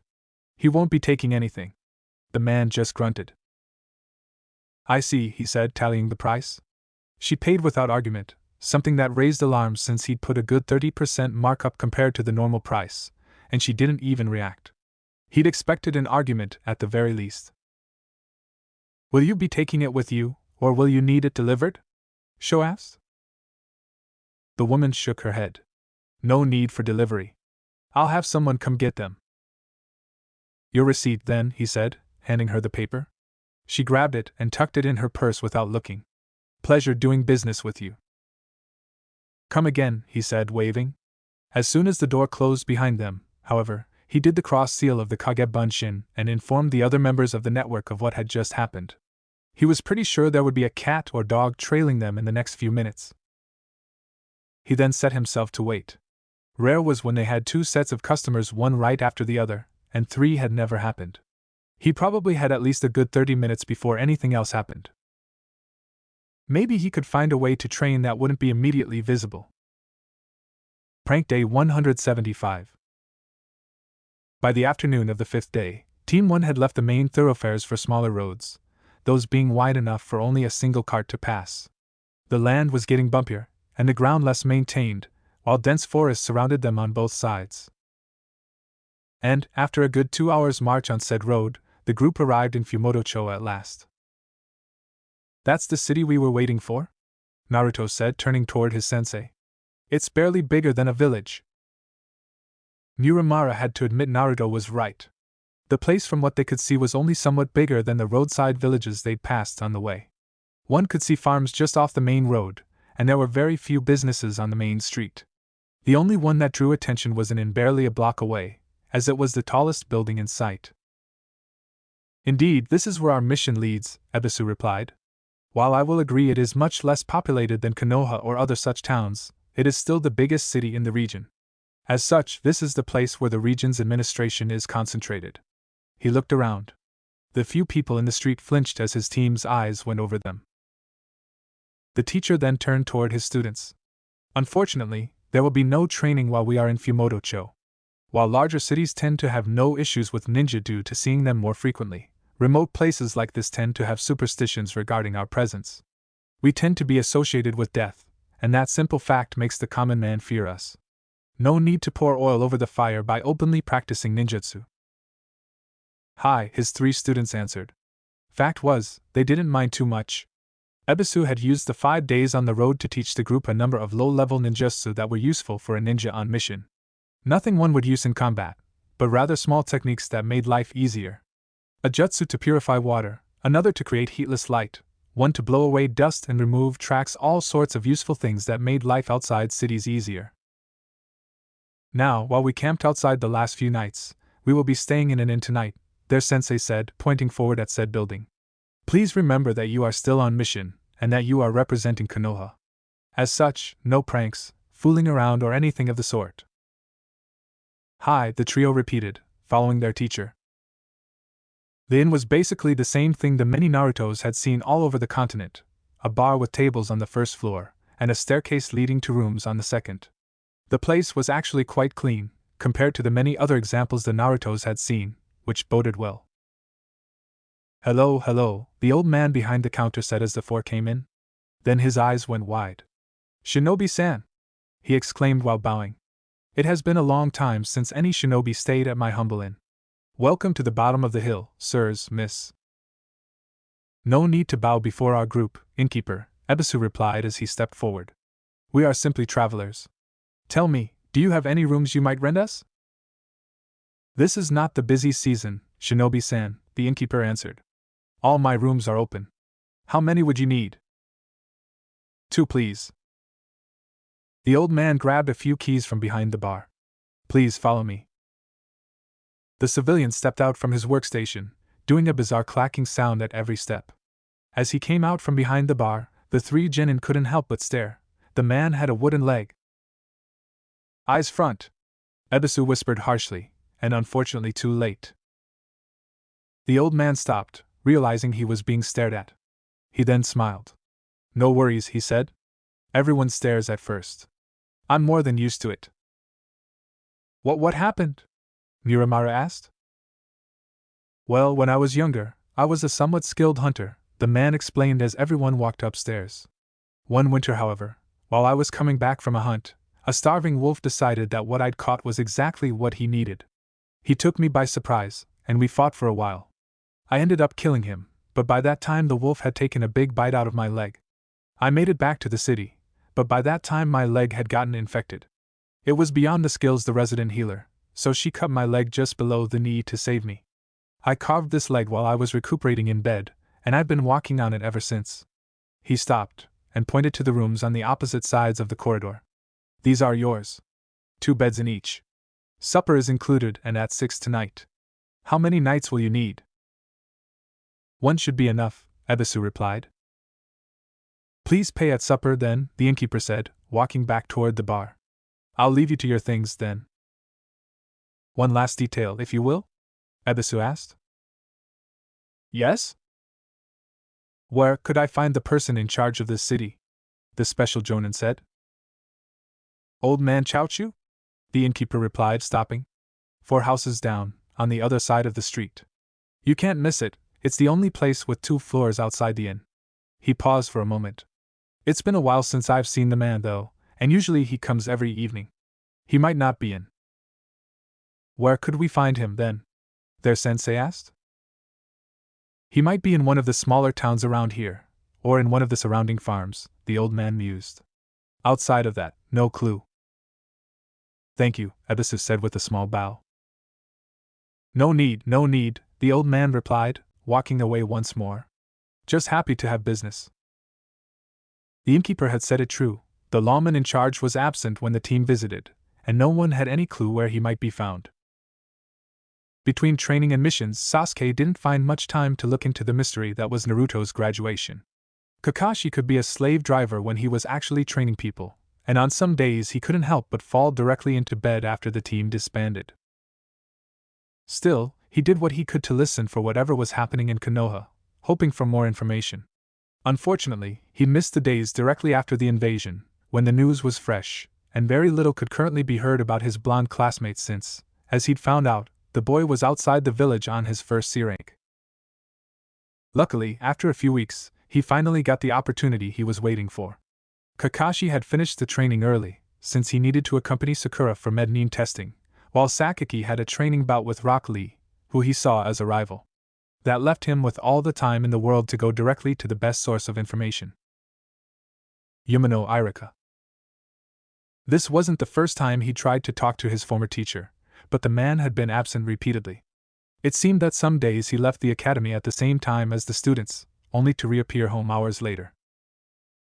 This time, however, he was there right as classes ended, pushing his way in while all the students did the opposite. Finding Irika's office wasn't an issue, as he hadn't moved in the past year, so Sasuke went straight there and knocked. "Come in." The genin did so, seeing his former teacher for the first time in months. He wasn't sure, but Yumino Iruko seemed in better shape than he'd remembered from his classes with the man. Perhaps the rumors of intense training were true. It would explain the absences, also. "Good day, Yumino-san." "Uchiha Sasuke," the man said, rising and extending his hand. Sasuke saw no reason not to shake. "I don't see former students often. What can I do for you?" he said, indicating an empty chair. Sasuke sat down in the offered seat. "I seek information," he said. "Just to confirm, Naruto was promoted to genin, correct?" "Yes," the teacher replied. "Him along with 2 members of the latest class." "Did they get the authorization to take the exams early?" Irika shook his head. "Then, how did they get promoted?" It ate him a little inside that Naruto had found a way to bypass the exams. If he could have started earlier, he'd be that much closer to his brother, he was sure. Irika took a deep breath. "What do you know about the invasion?" he asked. "Not much," Sasuke admitted. "Most people were reluctant to talk much about it, after all the losses. I know that it was Sand and the new village Sound against Konoha, and that Sand surrendered while Sound was beaten back. I don't know most of the details." "Okay," the teacher said, preparing himself in his mind. "There were multiple hot spots during the invasion: the walls, the summoned snakes, the hospital, but the most important was the stadium." Where the last round of the Chunin exams was happening, Sasuke interjected. "Exactly," Irika replied. "The reason was clear: that was where the Hokage was, and he was one of the main targets of the attack. Now, the invaders were well prepared, with a sleeping genjutsu over the entirety of the stadium and infiltrators all over the place. I was there myself, with Naruto, and everyone was caught completely by surprise." Sasuke's eyes focused. While he agreed the Irika was a good teacher, Sasuke wouldn't expect the Chunin to come out undamaged out of such an attack. He thought the man had been far from the fighting. "Continue." "I can't say everything that happened in that arena with all the fighting," the Chunin explained. "But one thing was clear: Naruto filled the place with as many shadow clones as he could, taking the fight to the infiltrators. They died in droves, but that way they kept leaf losses to a minimum." "Shadow clones?" Sasuke asked. "Think regular clones, only with the ability to affect reality. Not any more solid, but they can still fight and use techniques." Sasuke nodded at that. "Now, I ended up escorting some members of the nobility to a shelter, so I missed the end of the battle, but I've heard that it was Naruto that broke the jutsu that held the Hokage prisoner, which forced Orochimaru to retreat." The Uchiha genin couldn't believe it. Dead last, saving the Hokage? That was preposterous. He had to agree, though, that this was the kind of action that deserved promotion. "What about the others?" Irika continued. "Muramaru, the boy in Naruto's team, reputedly saved the Hokage's life while also helping civilians to safety, while Joden Ariko, the girl, took out 10 or so enemies of higher rank, and also assisted the Hokage in his battle." The fangirl, with 10 kills? He couldn't believe it. But Naruto's exploit was even less believable. How could Naruto have? Irika interrupted him. "Did you ever see Naruto shy from combat?" Sasuke couldn't say he did. The blonde boy had many flaws, but fearful had never been one of them. Still, he was dead last. How? What makes you say he was dead last? Irika asked. Everyone said so. Even the teachers. Then, I have an exercise for you, one that should help become a better ninja, Irika said with a smile. You had top marks in memory exercises, so you clearly remember information well. Ignore what everyone said about Naruto, and focus on what you saw and lived through. How would you rate him, using only that? Sasuke sat down and thought. Bottom of the class in maths and history, he remembered a few of the exams the blonde had received. Can't use the clone, unreliable substitution. He's seen many examples of both, though he had to agree that he had memories of Naruto succeeding at the Kawarimi. Average weapon throwing again, many examples. He then started scowling. Decent taijutsu. While Naruto's forms were horrible, the Uchiha had to agree that he was clearly above Sakura's level, and he'd had some victories against talented students like Sakaki. Very good transformation, which were mainly used for pranks, but credit was due there. That's all, I think. You're missing trap evasion, where Naruto is among the best in the class, but that's a valid evaluation, the Chunin replied. Now, taking all that into account, what would be your opinion? Now that he thought of it, the only things that really pushed Naruto down were his maths and history grades, which even he believed were overly represented in the exams at a third of the grade. Outside of that, with some good points and some bad ones, Naruto sounded pretty much average. Good, Irika said. Making valid evaluations of allies and enemies is capital both in battle situations and not. Also, one should always re-evaluate facts based on one's first-hand experiences. Also, there are facts that you are not aware of. Do tell.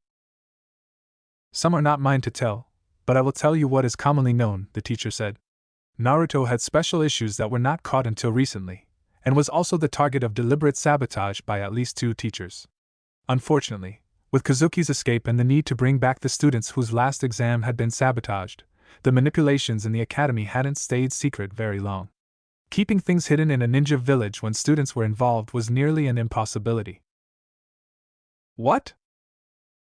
Irika nodded somberly. I've gone over the numbers, and the Konoha analysts agree with me. Naruto should have scrapped a pass the first time he did the exam, had his notes not been tampered with. And he wasn't the only one. That's he didn't have words for it. The idea that a paper pusher might have managed to force him to fail, if he'd decided to do so? It made him sick to think about it. Were my own? No, the teacher countered. Your grades were untouched. The group who did this targeted mainly students of civilian families or orphans, people who had no resources to fall back on for shinobi subjects. That was another fact that had managed its way to the rumor mill. Sasuke was silent for a moment, then rose. Thank you, sensei, he said with a bow. He had to agree, he'd learned more than he'd thought coming here. I have much to think about. The teacher smiled. Don't be a stranger. Do come back. I think I will, the Uchiha replied. Good day, Yumino-san. Good day yourself, Uchiha-san. Walking outside, one thing stuck to mind. Sasuke agreed, things seen firsthand were the best source of information. As such, he'd have to see Naruto once he was back and test the blonde genin himself. Yes, that was the best way to go. Team 1 came back to the inn as the sun was coming down. As they had no indication that the lawman was even in the town itself, it was decided that the group would sup and sleep before starting the search the next day. The innkeeper clearly knew shinobi. He gave the ninjas the table farthest from the door, back to the wall. He then delivered a complete roasted chicken with gravy and side dishes for the group. After a few days of travel rations, Naruto had to agree that it looked delicious. However, before they could even start eating, people started streaming in the inn, some going to the bar and some to tables.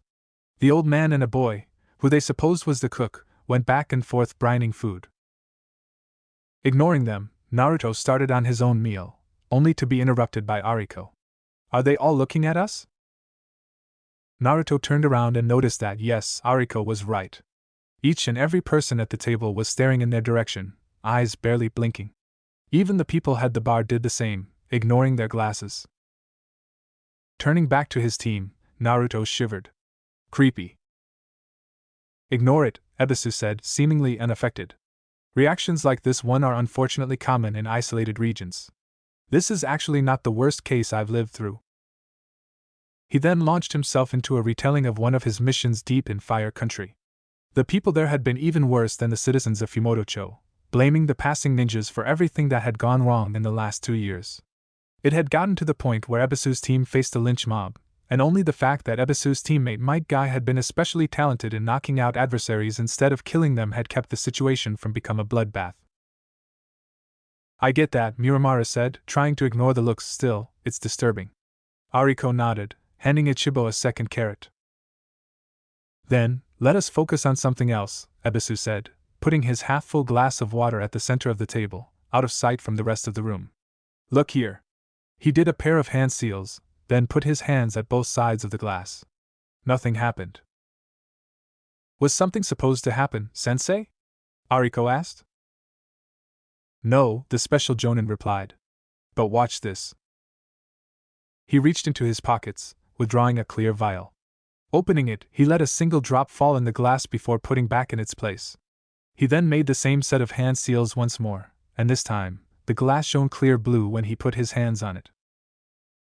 This jutsu has the following florid nickname, the Poison Taster's Nose, he explained. And it is a simple one that detects dangerous components in liquids. Ninjas and bodyguard missions use it regularly, and with experience one can even learn to identify what type of poison is inside based on the color of the light. Now your turn, he said, waving to the rest of the team. Each of the genin tried in turn, though none managed the technique that night. It did allow them to ignore the looks, at least. Prank Day 176. The 4 of them were down at breakfast, alone, thankfully, when a man entered the inn, coming straight for them. The genin all tensed for combat, but the man stopped a few feet from the table. He was clearly old, based on the wrinkles and white hair, but was still visibly in shape. He had the tan of a person who worked long hours in the sun, and had an air of authority along that. I heard you were looking for me, Shinobi-san?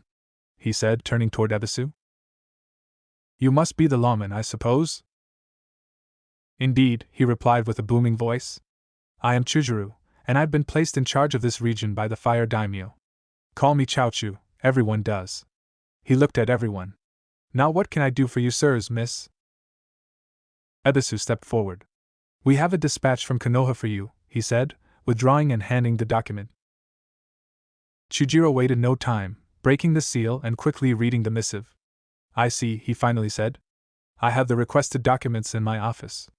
Come with me, I'll get them for you. Team, follow! Ebisu ordered, and the 3 genin rose instantly. No need, the lawman quickly replied. My office is not big enough for all of you anyway. Ebisu thought for a moment, then turned to his team. Pack everything, he said. I want to leave as soon as I return. He made a signal offhand, one of the few he thought Team 1. Keep together. He had a bad feeling about this, somehow. The 3 genin did as ordered, gathering everything in their rooms. Miramara took Ebisu's backpack, and the 3 retreated in the 2 male genin had used last night. I'm not the only one who doesn't trust this, right? Miramara said. Nope, said both Ariko and Ichibo. Naruto shook his head. No, I didn't like this place from the moment we got here. Anyone getting flashbacks of San no Kuni? The clone network had already gotten a good number of updates from that region. Both clones nodded. There's clearly something wrong with the people. That level of silence for so long? Not possible. Miramara was about to reply when Ebisu's voice rang out. Team, to me. Let's go, Naruto said, rising. The 3 genin were halfway down the corridor when Ichibo whistled, before jumping intently. Ariko's eyes went wide, and she flicked 2 fingers at her nose. Rabbits speak for bizarre or uncommon smell. The 3 quickly took combat positions. I don't smell anything, Miramara said, and Naruto nodded in agreement. The innkeeper walked out of Ebisu's room. Your sensei's downstairs waiting, he said with a smile. Naruto saw something wrong in that smile, and dashed forward. What did you? He started, only to fall on his knees short of his target. Behind him, Ariko and Miramara fell to the ground, unconscious. You ninjas are all the same, He-Man said, no longer hiding his disdain. Always underestimating the weak. He tapped twice of his wooden leg for good measure. Naruto tried to grab the man, but he was losing strength too fast. He left face first to the ground, and could see no more. "I love binary poisons," was the last thing Naruto heard before he blacked out. Prank Day 176. Naruto slowly came to. Everything was blurry and distorted, and even with his eyes open he couldn't make sense of things. Luckily it seemed like whatever was causing this was fading, as his sight started clearing up. He shook his head side to side, hoping it would help. "Welcome back," he heard somewhat bizarrely. After a second of thought, he recognized Miramara's voice and turned in that direction. It didn't take long for the remaining fuzziness to clear up, and he moved his head around, trying to get a better grasp on the situation. His arms were stuck behind his back, clearly chained, and a look downward revealed his feet were restrained similarly. Also, surprisingly, his shirt had been taken off and paper seals had been placed all over his belly. "What?" he asked aloud. "Yeah," Ariko replied, "that was my first reaction too." She was chained on the opposite side of the room, right next to the other clone. "You clearly went through a different treatment than we did," she continued, indicating her hands with a movement of her head. Her fingers had been taped together tightly in front of her, while her arms were chained with solid iron links which were bolted to the wall at her back. A quick look at Miramaro revealed he'd gone through the same treatment. Naruto wriggled his fingers and found no obstructions. "Any ideas why they didn't do the same with my own hands?" he asked. "No clue," Miramaro replied. "I can see seals on the chains at your feet," Ariko answered. "Those on your arms are probably the same. I guess you're the one who got the special treatment, not us." "Why would I?" Naruto started. "Oh yeah? Quibi." He normally didn't pay much attention to his tenant, but others might not do the same. The other two clones nodded in agreement. "Probably," Miramaro answered. There was a moment of silence. "Well, anyway, we don't have time to lose," Naruto said. "Any clue where we are?" Ariko shook her head. "None. By what I can remember, you were the last one who lost consciousness, and the both of us were already chained here when we woke up." "What about Ichibo?" the blonde asked. Ariko made a move with her head, indicating one of the corners of the room. Twisting so he could look in that direction, he noticed the rabbit standing in that corner, immobile. He was restrained as heavily as anybody else in this cell, and didn't react when his name was called. "Is he okay?" Naruto asked. "I'm pretty sure he's still under the effect of what took us down," Ariko replied, a note of uncertainty creeping in her voice.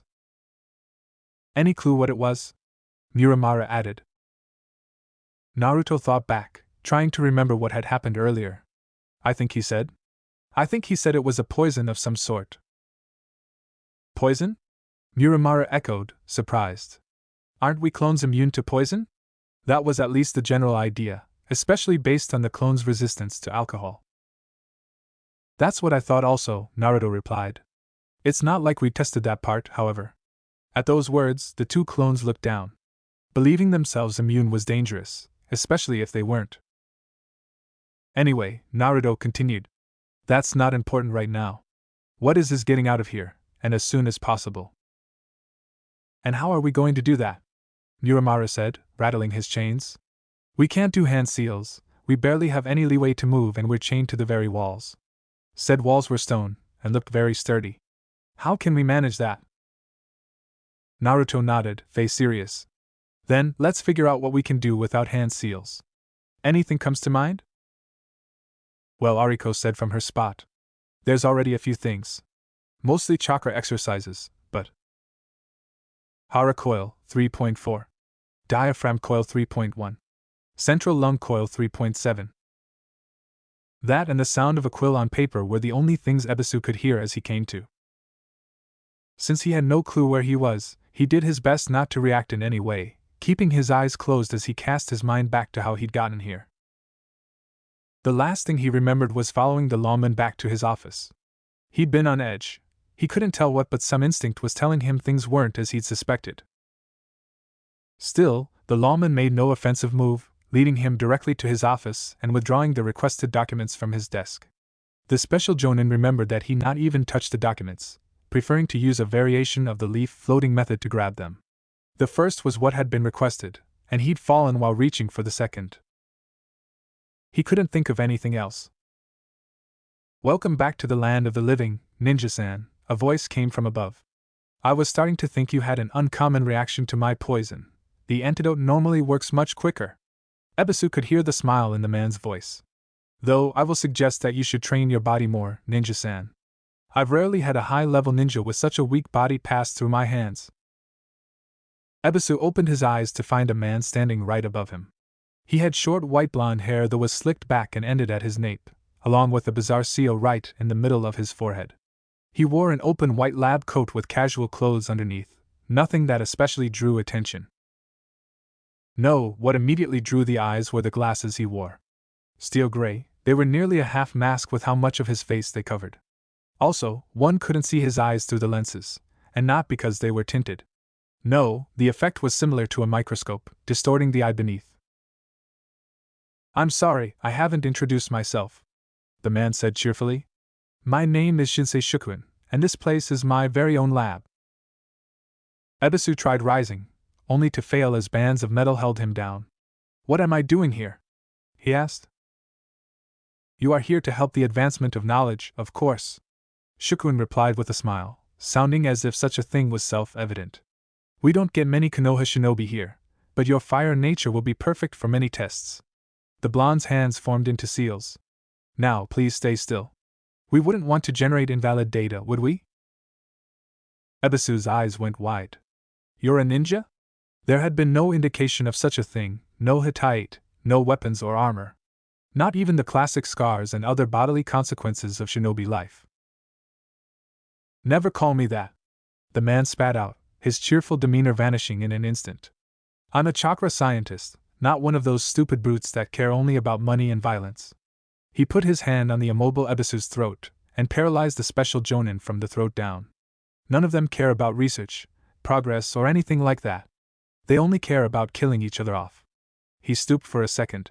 "There are exceptions, though, such as my own sensei. Thank the kami for them, or humanity would have killed itself off by now." It didn't take long for Ebisu to guess who the man's sensei was. "You work for Orochimaru," the special jonin spat out accusingly. Shukuen didn't notice the tone. "Great man, isn't he?" he replied. "He might have started as a ninja, but he's really like me, a scientist at heart. He understands what's truly important, and that sacrifices have to be made in the name of science." He grabbed something to the side, and shoved it into Ebisu's mouth. He then tied it off solidly. MMPH. The special jonin grunted, his words made incomprehensible by the plastic ball between his teeth. "I'm sorry, but I have to test your brain's pain response now. We need to have everything noted down before we proceed to the next batch of tests, you see." The scientist grabbed a bladed tool from a tray beside the table. "Now let's..." "Almost there," Naruto said as he watched the proceedings. Muramaru inched his foot forward as Ariko forced herself to stay immobile. It took 3 tries, but he finally managed to hook his foot right where he wanted. "Got it," the male clone said. "Just a little more." He pushed his foot forward a tiny bit, forcing Ariko's side pocket open millimeter by millimeter. "So?" Ariko asked hopefully. Muramaru let his foot fall back down. "Nothing. Pocket's empty." "Damn," Naruto swore. "That's another thing out. Anything else?" The 3 Narutos had spent the last hour trying to figure out ways of escaping their chains, listing things they could do without hand seals. Unfortunately, they hadn't gotten any results yet. The Academy's escape techniques weren't enough for solid chains like these. Both the leaf floating technique and the chakra shield didn't affect the bandages that were preventing them from using Justu, and while they might be able to prime tags without their hands, their captors had not forgotten to remove every weapon they had on themselves. Naruto himself was even unable to use chakra, which was either because of the seals on his stomach or the chains on his limbs. This wouldn't have been such an issue if they'd had some clone backup available. Unfortunately, the 3 Narutos had taken Ebisu's warning seriously, and hadn't used any ninjutsu since entering Fumoto-cho. Not that it would have mattered since, with the low population of the city, the clones would have been evident from the start. "I can't think of much," Ariko replied. "Only thing left that comes to mind is the tree walking technique." That's the opposite of what we want, Naruto said with a sigh. We want to make things leave, not make them stick. Miramara's eyes went wide at those words. I'm an idiot, he said, causing the others to turn towards him. Clearly focusing, he started channeling chakra to his fingers. What are you trying to do? Ariko asked. Miramara didn't answer, continuing to concentrate. A ripping sound echoed through the room, followed by another, then another. After a minute of such sounds, Miramara spread his fingers wide, then let them flow into a familiar pattern. He then disappeared from his spot, appearing on the other side of the room. Naked. Oops, he said as he looked down. I think I left too much behind. He then walked back to the chains to withdraw his shirt and pants. How did you do that? Both Naruto and Ariko asked. You remember Kuratori's lesson on the tree walking technique, right? He answered as he dressed himself. The two others nodded. Remember what happens if you put too much chakra into the technique? It damages, the Naruto said, then realized what the male clone had meant. Right. He looked down and tried channeling chakra once more. Nothing happened. Doesn't work with what I have, he said with a sigh.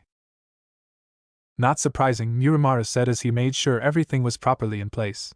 Beside him, tears were already appearing in Ariko's restraints. We'll help you out as soon as Ariko's free. The boy then went to help his female compatriot escape. It didn't take long before she was free, even managing to use Kawarimi while leaving only the chains behind. She then quickly went to the corner where Chibo was staying, and stripped him of his bindings. That done, she put a hand on his chest and slowly smiled. He's fine, she revealed, placing the rabbit on her head. Both Naruto and Miramaro released a sigh of relief at those words. That was one less thing to worry about. How about my chains? The blonde asked. The paper seals weren't an issue, but removing those didn't allow Naruto to escape as the other two had. The two clones tried everything from replacement techniques to wind chakra, but, in the end, they were forced to melt the chains and manacles down with Akaraka Jigoki. Doing so unfortunately took time as they had to be careful, which meant it was another hour before the seals had melted enough for Naruto to escape. Now what, boss? Miramara asked. Normally, he wouldn't be calling Naruto that, but this was nothing close to a normal situation, and the three of them were alone here. We're getting out of this cell and finding Sensei. Any issue with that? He asked. The two clones shook their heads. It's quite possible he's already been captured, Ariko added. Naruto nodded. Since Konoha Genin teams were always attached to a more experienced ninja, common sense would be to go after the Jonin first. Anyway, I'm filling this place with clones. If Sensei is inside, we'll find him. If not, I'm pretty sure we'll draw enough attention that he'll come around soon enough. You know that's gonna draw the attention of every enemy in this place, right? Miramara asked. Fine by me, the blonde genin answered with a bloodthirsty grin. I'm not gonna hold back, not now.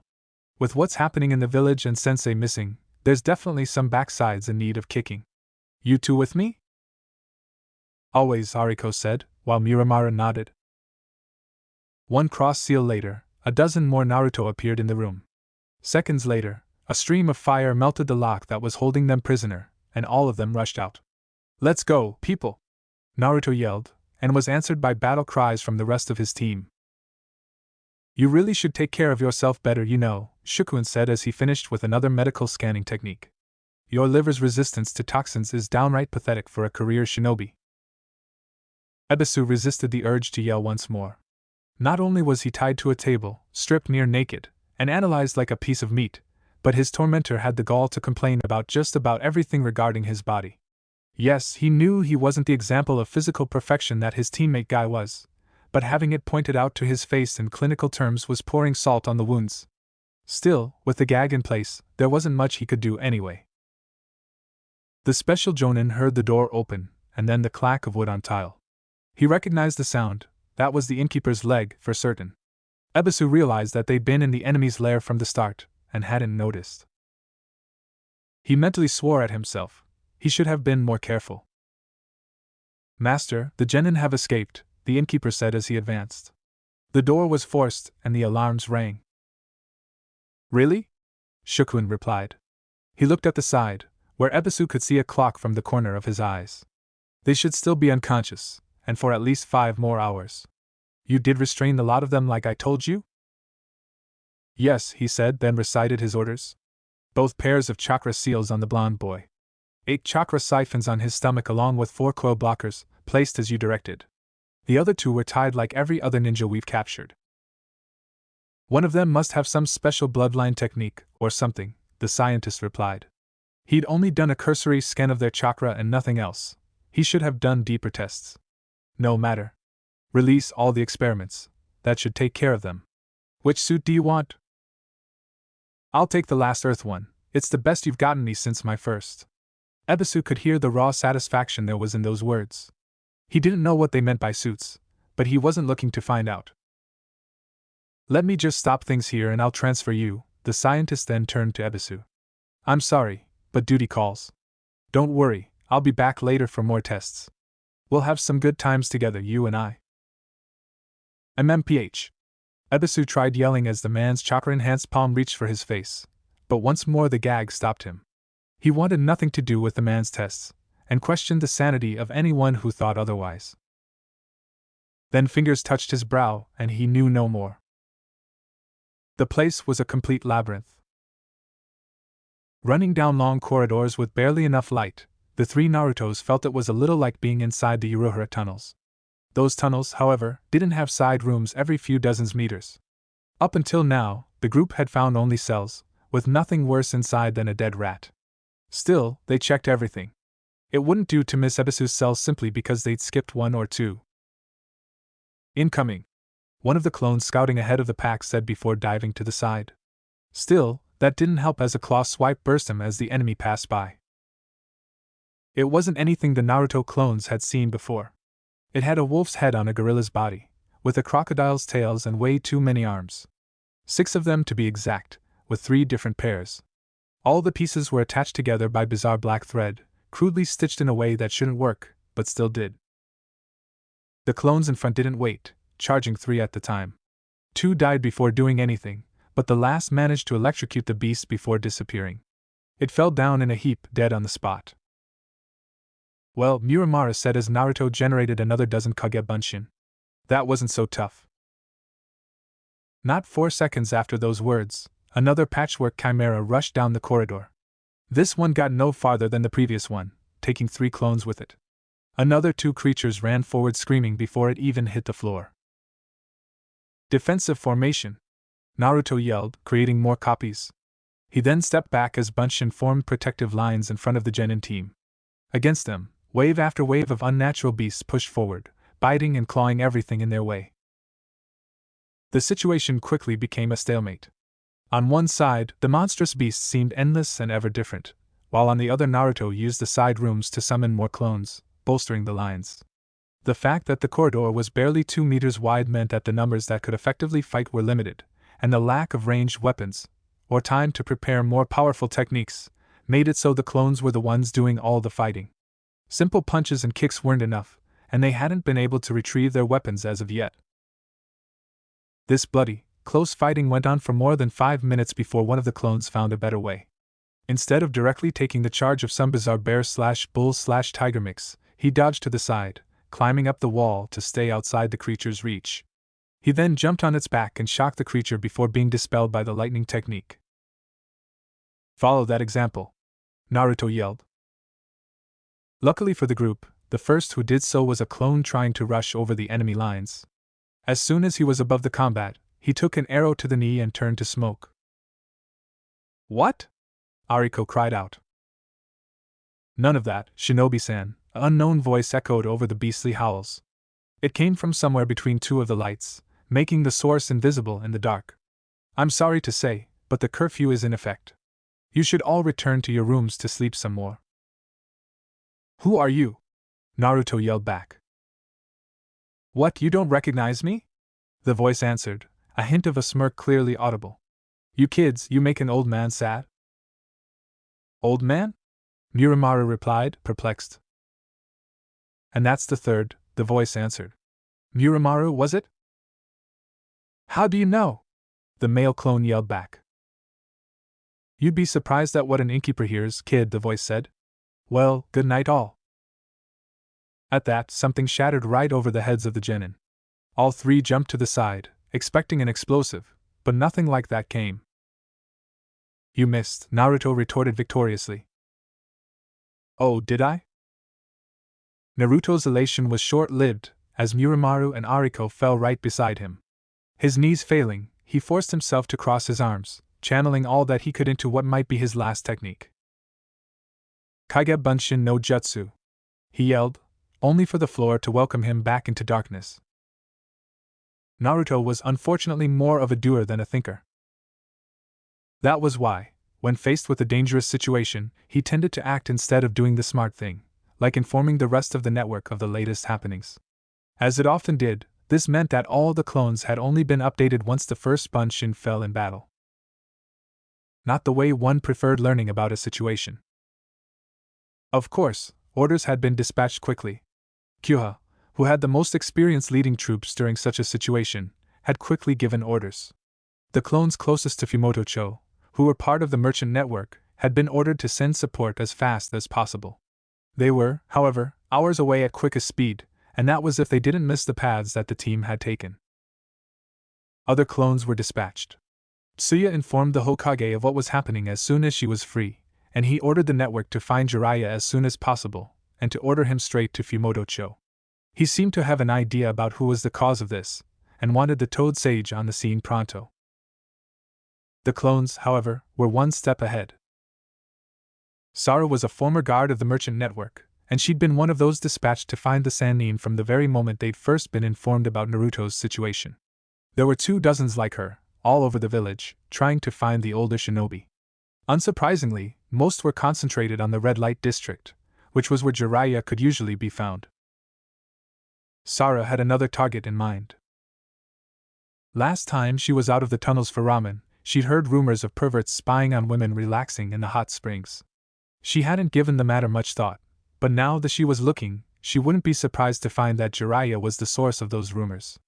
And, as the man himself had said, a rumor always had bits of truth at its source. It wasn't like a single clone outside the brothels would make much difference anyway. Doing quick replacements, she efficiently canvassed the many hot springs close to the wall. Nothing, nope, nothing, a singular cat, nothing. What was that? Perched on the side of the wall, there was someone there. Sara couldn't tell who it was, as the man, she supposed, had some form of camouflage coat hanging over his shoulders. She wouldn't have noticed him if not for the slight movement of a pen of some sort drawing her attention. One last switch brought her right beside the man. From this close, Jiraiya's white hair was evident, and he had a lecherous smile going from ear to ear. He was also mumbling something, but it was too low to be heard, a fact she was glad for. Sensei, the Hokage is calling for you, she said clearly when it was evident he hadn't registered her presence. Hiruzen knows I'm busy right now, their mentor in Spycraft replied, not taking his eyes from the hole he was looking through. His fingers wrote out 3 more lines, and Sara could swear he was about to start drooling. Naruto's in danger, she continued. Jiraiya went instantly from his crouch to looking at her in the eyes as if he'd teleported. Gone was the perverse grin, and the man's glare was all business. Clone? Sara nodded. Situation. Jiraiya didn't blink, staring her down intently. Naruto was taken down and captured in Fumoto-cho, the location of his C-ranked mission, she explained. He managed to free himself, but he's currently fighting some sort of bizarre patchwork beasts along with at least a poison specialist. It's in some form of underground base, probably close to the village. The Toad Sannin scowled. Orochimaru. The next second, he clapped his hand on the ground, and the largest toad Sara had ever seen appeared before him. He wasted no time jumping on the amphibian's back. Fumoto-cho, on the double. The toad's leap was prodigious, taking Jiraiya right to the wall, with a second carrying him out of sight. Sara didn't know what to do for a second. She'd completed her mission, but things didn't feel right. An idea quickly came to mind, and she didn't waste a second before implementing it. A pair of kawarimi took her beyond the wall, and 5 more allowed her to catch up to their teacher. You coming with me? Jiraiya said, not moving from his position on his summons. How else are you going to get updates? Saru replied, sticking herself to the amphibian's back. It wasn't something she'd practiced, so it would be good training at least. Real-time situation updates, right? Jiraiya said with a grin. I could live with that. You have a name? Saru, the clone, replied as she sent an update to the network. Ha! The man laughed. That brings back memories. Well, Saru, hang on tight. We've got at least an hour's road to Fumotocho, and Gamasoka here's a fast but bumpy ride. The wave of newly spawned clones, which was the largest to date, saw the 3 genin go down as they appeared. As such, they reacted instantly. Fan out. The clone who'd appeared closest to Naruto said. Those in the back, I need drainers and spheres. Front, we need to push forward and make some space. They couldn't play for time anymore. Whoa! The clones yelled in unison, charging forward. Arrow after arrow pelted those who had appeared on the walls and ceiling, but the number of Bunshin thinned slowly. Those arrows that didn't break were gathered, if only to have extra weapons to use. What are you? The voice demanded, an undercurrent of fear now clear in his tone. Your end, the leader replied with a scowl. Another clone had a flash of inspiration. With some judicious use of Akaraka Jugoki, he'd weakened the hinges on one of the doors enough that a couple of clones could rip it out. It was then given to a pair of Bunshin on the ceiling, who accepted the impromptu shield gladly. Using said protection, the duo charged forward at speed, the few clones still above dropping to thin the beastly herd. Behind them, a horde followed, regardless of cover. Arrows still thinned their ranks, but they were now advancing fast toward their foe. That can't be! The man cried as he fired while stepping back. No genin can do something like that. Watch us, the pair of shielding clones replied, echoed by a number of those following. There was a last shot from the archer, then the man was heard running away at full speed, leaving the clones with only the beasts. With him gone, the chimeras were quickly eliminated, as the few who could reach the ceiling weren't enough to counter the few hundred Bunshin left. The Naruto clone who'd taken command looked around as the last few humanoid beasts breathed their last. Everyone, teams of 6. Go on and scout. I want Ebisu and that archer found. Rip the doors out and use them as shields. No reason to get sniped. Hi, the many clones replied, acting as ordered. The group that already had a door ran forward, accompanied by 4 more Bunshin, while the rest started gathering more shields. The leading clone moved to the group that had taken up the original trio's protection. That was the largest group at 10. 4 had hands on Naruto's back, replenishing their reserves in case of combat. While they could drain chakra from the air or the walls, it wasn't as fast or effective as draining people, Naruto especially. In a case like this, the extra time wasn't worth it. You 10 are staying with me and the team. We're getting out as soon as an exit is found, the leader said. We already have troops on the way, and it's better if we can point them directly to the base. Not to mention I want everyone who fell unconscious as far from here as we can get them. He didn't know why the poison hadn't worked on the new clones while taking down the originals, but now wasn't the time to think of such things. There would be plenty of time in the future to do so. He then sat down in the cell the group had chosen and waited behind an impromptu barricade. An exit would be found, they just had to wait until then. Shukun knew he should have gone back to the Konoha ninja in his lab, but he couldn't help but make sure his masterpiece was still in perfect condition. It was the crowning achievement of his scientific career. The body was solid enough to maintain the grudge near indefinitely, and it was built of the greatest parts he'd harvested over the years. The control system was more complex than any other suit he had in this place, but it was worth it for the results it gave. But, as usual, his time admiring his greatest work was once again cut short. Jero ran in like the Shinigami's hounds were after his soul, and went straight for him. Master, he cried out, clearly winded. Surprising, given the body he was in. We have to escape. Escape? Shukun repeated, confused. Why would we escape? The swarm, he continued. The swarm is coming, and it won't stop. The swarm? The scientist asked, not making sense of what was said. I send you against a trio of genin, the lowest actual ninja, and you come back yelling about a swarm? The blonde-haired man suddenly noticed a detail. Did you run out of arrows? That was surprising. Jero was a crack shot with a bow at any distance, and the suit he wore only made him deadlier. Yes, Jero finally answered, looking down. I shot and shot and shot, but there were always more targets to remove. Every single one another of those orange boys, and they took down the beast too at the time. Shadow clones, Shikuin replied. That wasn't so dangerous. If Jero was right, with those numbers they'd fall out of chakra exhaustion soon enough. Even with whatever was sealed on that boy. Go back, the scientist said, handing the hunter a pair of quivers. The clones are just a ploy. They'll disappear soon enough. Are you crazy? The servant replied.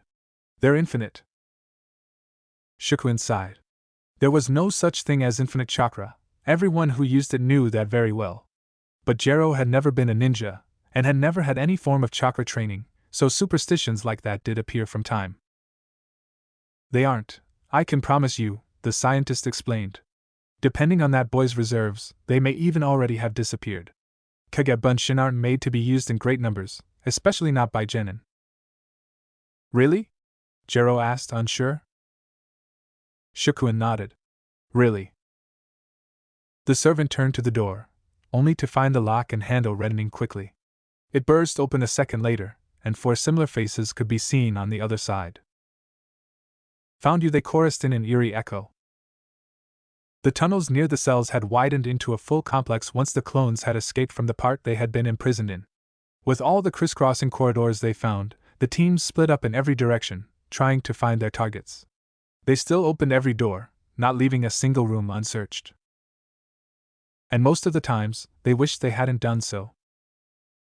Judging by the number of rooms, this base had once been the home of a much larger contingent of people than the number they'd already faced. There were numerous labs, each equipped differently, clearly prepared for whatever gruesome experiments they were used in. And oftentimes there were still results of those experiments to be found. There were limbs and claws hanging from hooks here and there as eyeless faces of both humans and animals stood in proud places upon various tables. There were human chests open for all to see, some with organs missing, some not. Everything was abnormally fresh, with no traces of decomposition or the like, something the many Narutos attributed to the seals that could be found everywhere. More than a single clone tried purging their non-existent lunches at the site, and those that did not could only feel an uncommonly strong rage surging from their core. This was even worse than Gato and Wave. This was plainly inhuman. The leader of the fifth group was one of those who raged. Actions like this shouldn't fly, not in any self-respecting world. He and his group went from room to room, checking each face in turn. Ebisu hadn't been found yet, which was both a good thing and a bad one. Bad because he was still missing, and whoever had done this could be doing the same to him any minute. Good because they hadn't found anyone alive yet. If Ebisu had been found, it would have been in any state the clones would care to see their sensei in. The groups were receiving regular updates as the various teams finished their assigned corridors. By the time the fifth group was halfway done with their own path, they finally received one of the updates they were looking for. Sensei found, it said. Along that was the last sight of the sending Bunshin, that of Ebisu's stripped to his boxers lying tied up and unconscious on an operating table. The thumbs up of the clone beside him was especially helpful in that regard. Ebisu was barely breathing, and without that part of the vision there might have been doubts. That news brought the morale of the team back up, and they rushed through the next rooms. Since Sensei had been found, there was no need to check every face that stood frozen. If it wasn't an enemy or an exit, there was no reason to dally. 8 rooms later, the clone at point stopped the whole group. Shush! He whispered, and everyone stopped. With all the beasts dead and the clones being as widespread as they were, the place should be completely silent. But not here, as voices could be heard coming from farther down the corridor. The sounds were much too low for words to be made out, but it was still the first indication of their foes since that archer escaped. The 6 clones didn't hesitate, skipping forward as silently as possible. The room the voices came from was quickly found, and it was a big one, judging by the closest doors on the same side. With only hand signs, the leader quickly ordered everyone around. A single black sphere was brought up to melt the lock open, while a clone at the back updated everyone. The 2 shieldbearers stood doors at the ready, prepared for any incoming attack. This door was no more resistant than any before, and the metal melted in second. A good kick later, and they were in. Found you, all 4 clones at the door said in chorus as only Bunshin could. The archer reacted instantly, loosing a single shot directly at the clones. It hit only metal, as the blockers had been ready for such a thing. Now that they were in an area with more light, the archer could clearly be seen. He was a tall man with the usual scars ninjas acquired during their lives, with short cropped hair and a solid build. Like all the beasts, though, he had changes all over. His eyes were more animal-like than human, and there was an extra pair of feline ears laying atop his head in addition to his human ones. But most evident was the extra arm at his back. The man was clearly practiced with it, as he used it to reload his bow at a rate that was phenomenal. Behind him was a blond man in a lab coat, who the clones supposed was his boss. The rage rose again at the sight. This was the horrible person who'd done such things. Behind him were more examples of his inhumanity. Even though the bodies there were clearly in a better state, the stitches could easily be seen from their position. The light and the size of the room had another advantage, which the clones used quickly. After quick kawarimi, they were spread all over the room, no longer at the mercy of the archer. 2 of the bunshin attacked him, while the 4 other went directly to the person they saw as the mastermind. The archer managed a last kill before being taken down with a Saishu Hoden, while the scientist released a short-ranged wave of lightning that only a single clone dodged. Irritating, the man said, only for another clone team to enter the room. Behind them, more could be heard, all rushing toward combat. This didn't have the expected reaction from the man, who smiled. Well, he said. It seems it's time for some actual battle testing then. He did 4 hand seals, and slammed the palm of his hand to his forehead. Ainshinten Bunshin no Jutsu, he yelled as he did so, his body falling to the ground.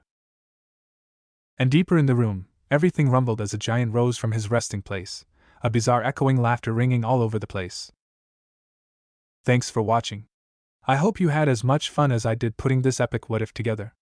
Make sure to smash that like button, subscribe, and hit the bell icon so you never miss a single twist in the story. Drop your thoughts, theories, or even wild ideas in the comments. I read every single one. And hey, if you're craving more awesome Naruto content, go check out the other videos on the channel. I've got plenty of heat waiting for you. Until next time, stay sharp, stay awesome, and remember, even a shadow clone needs love. Peace out.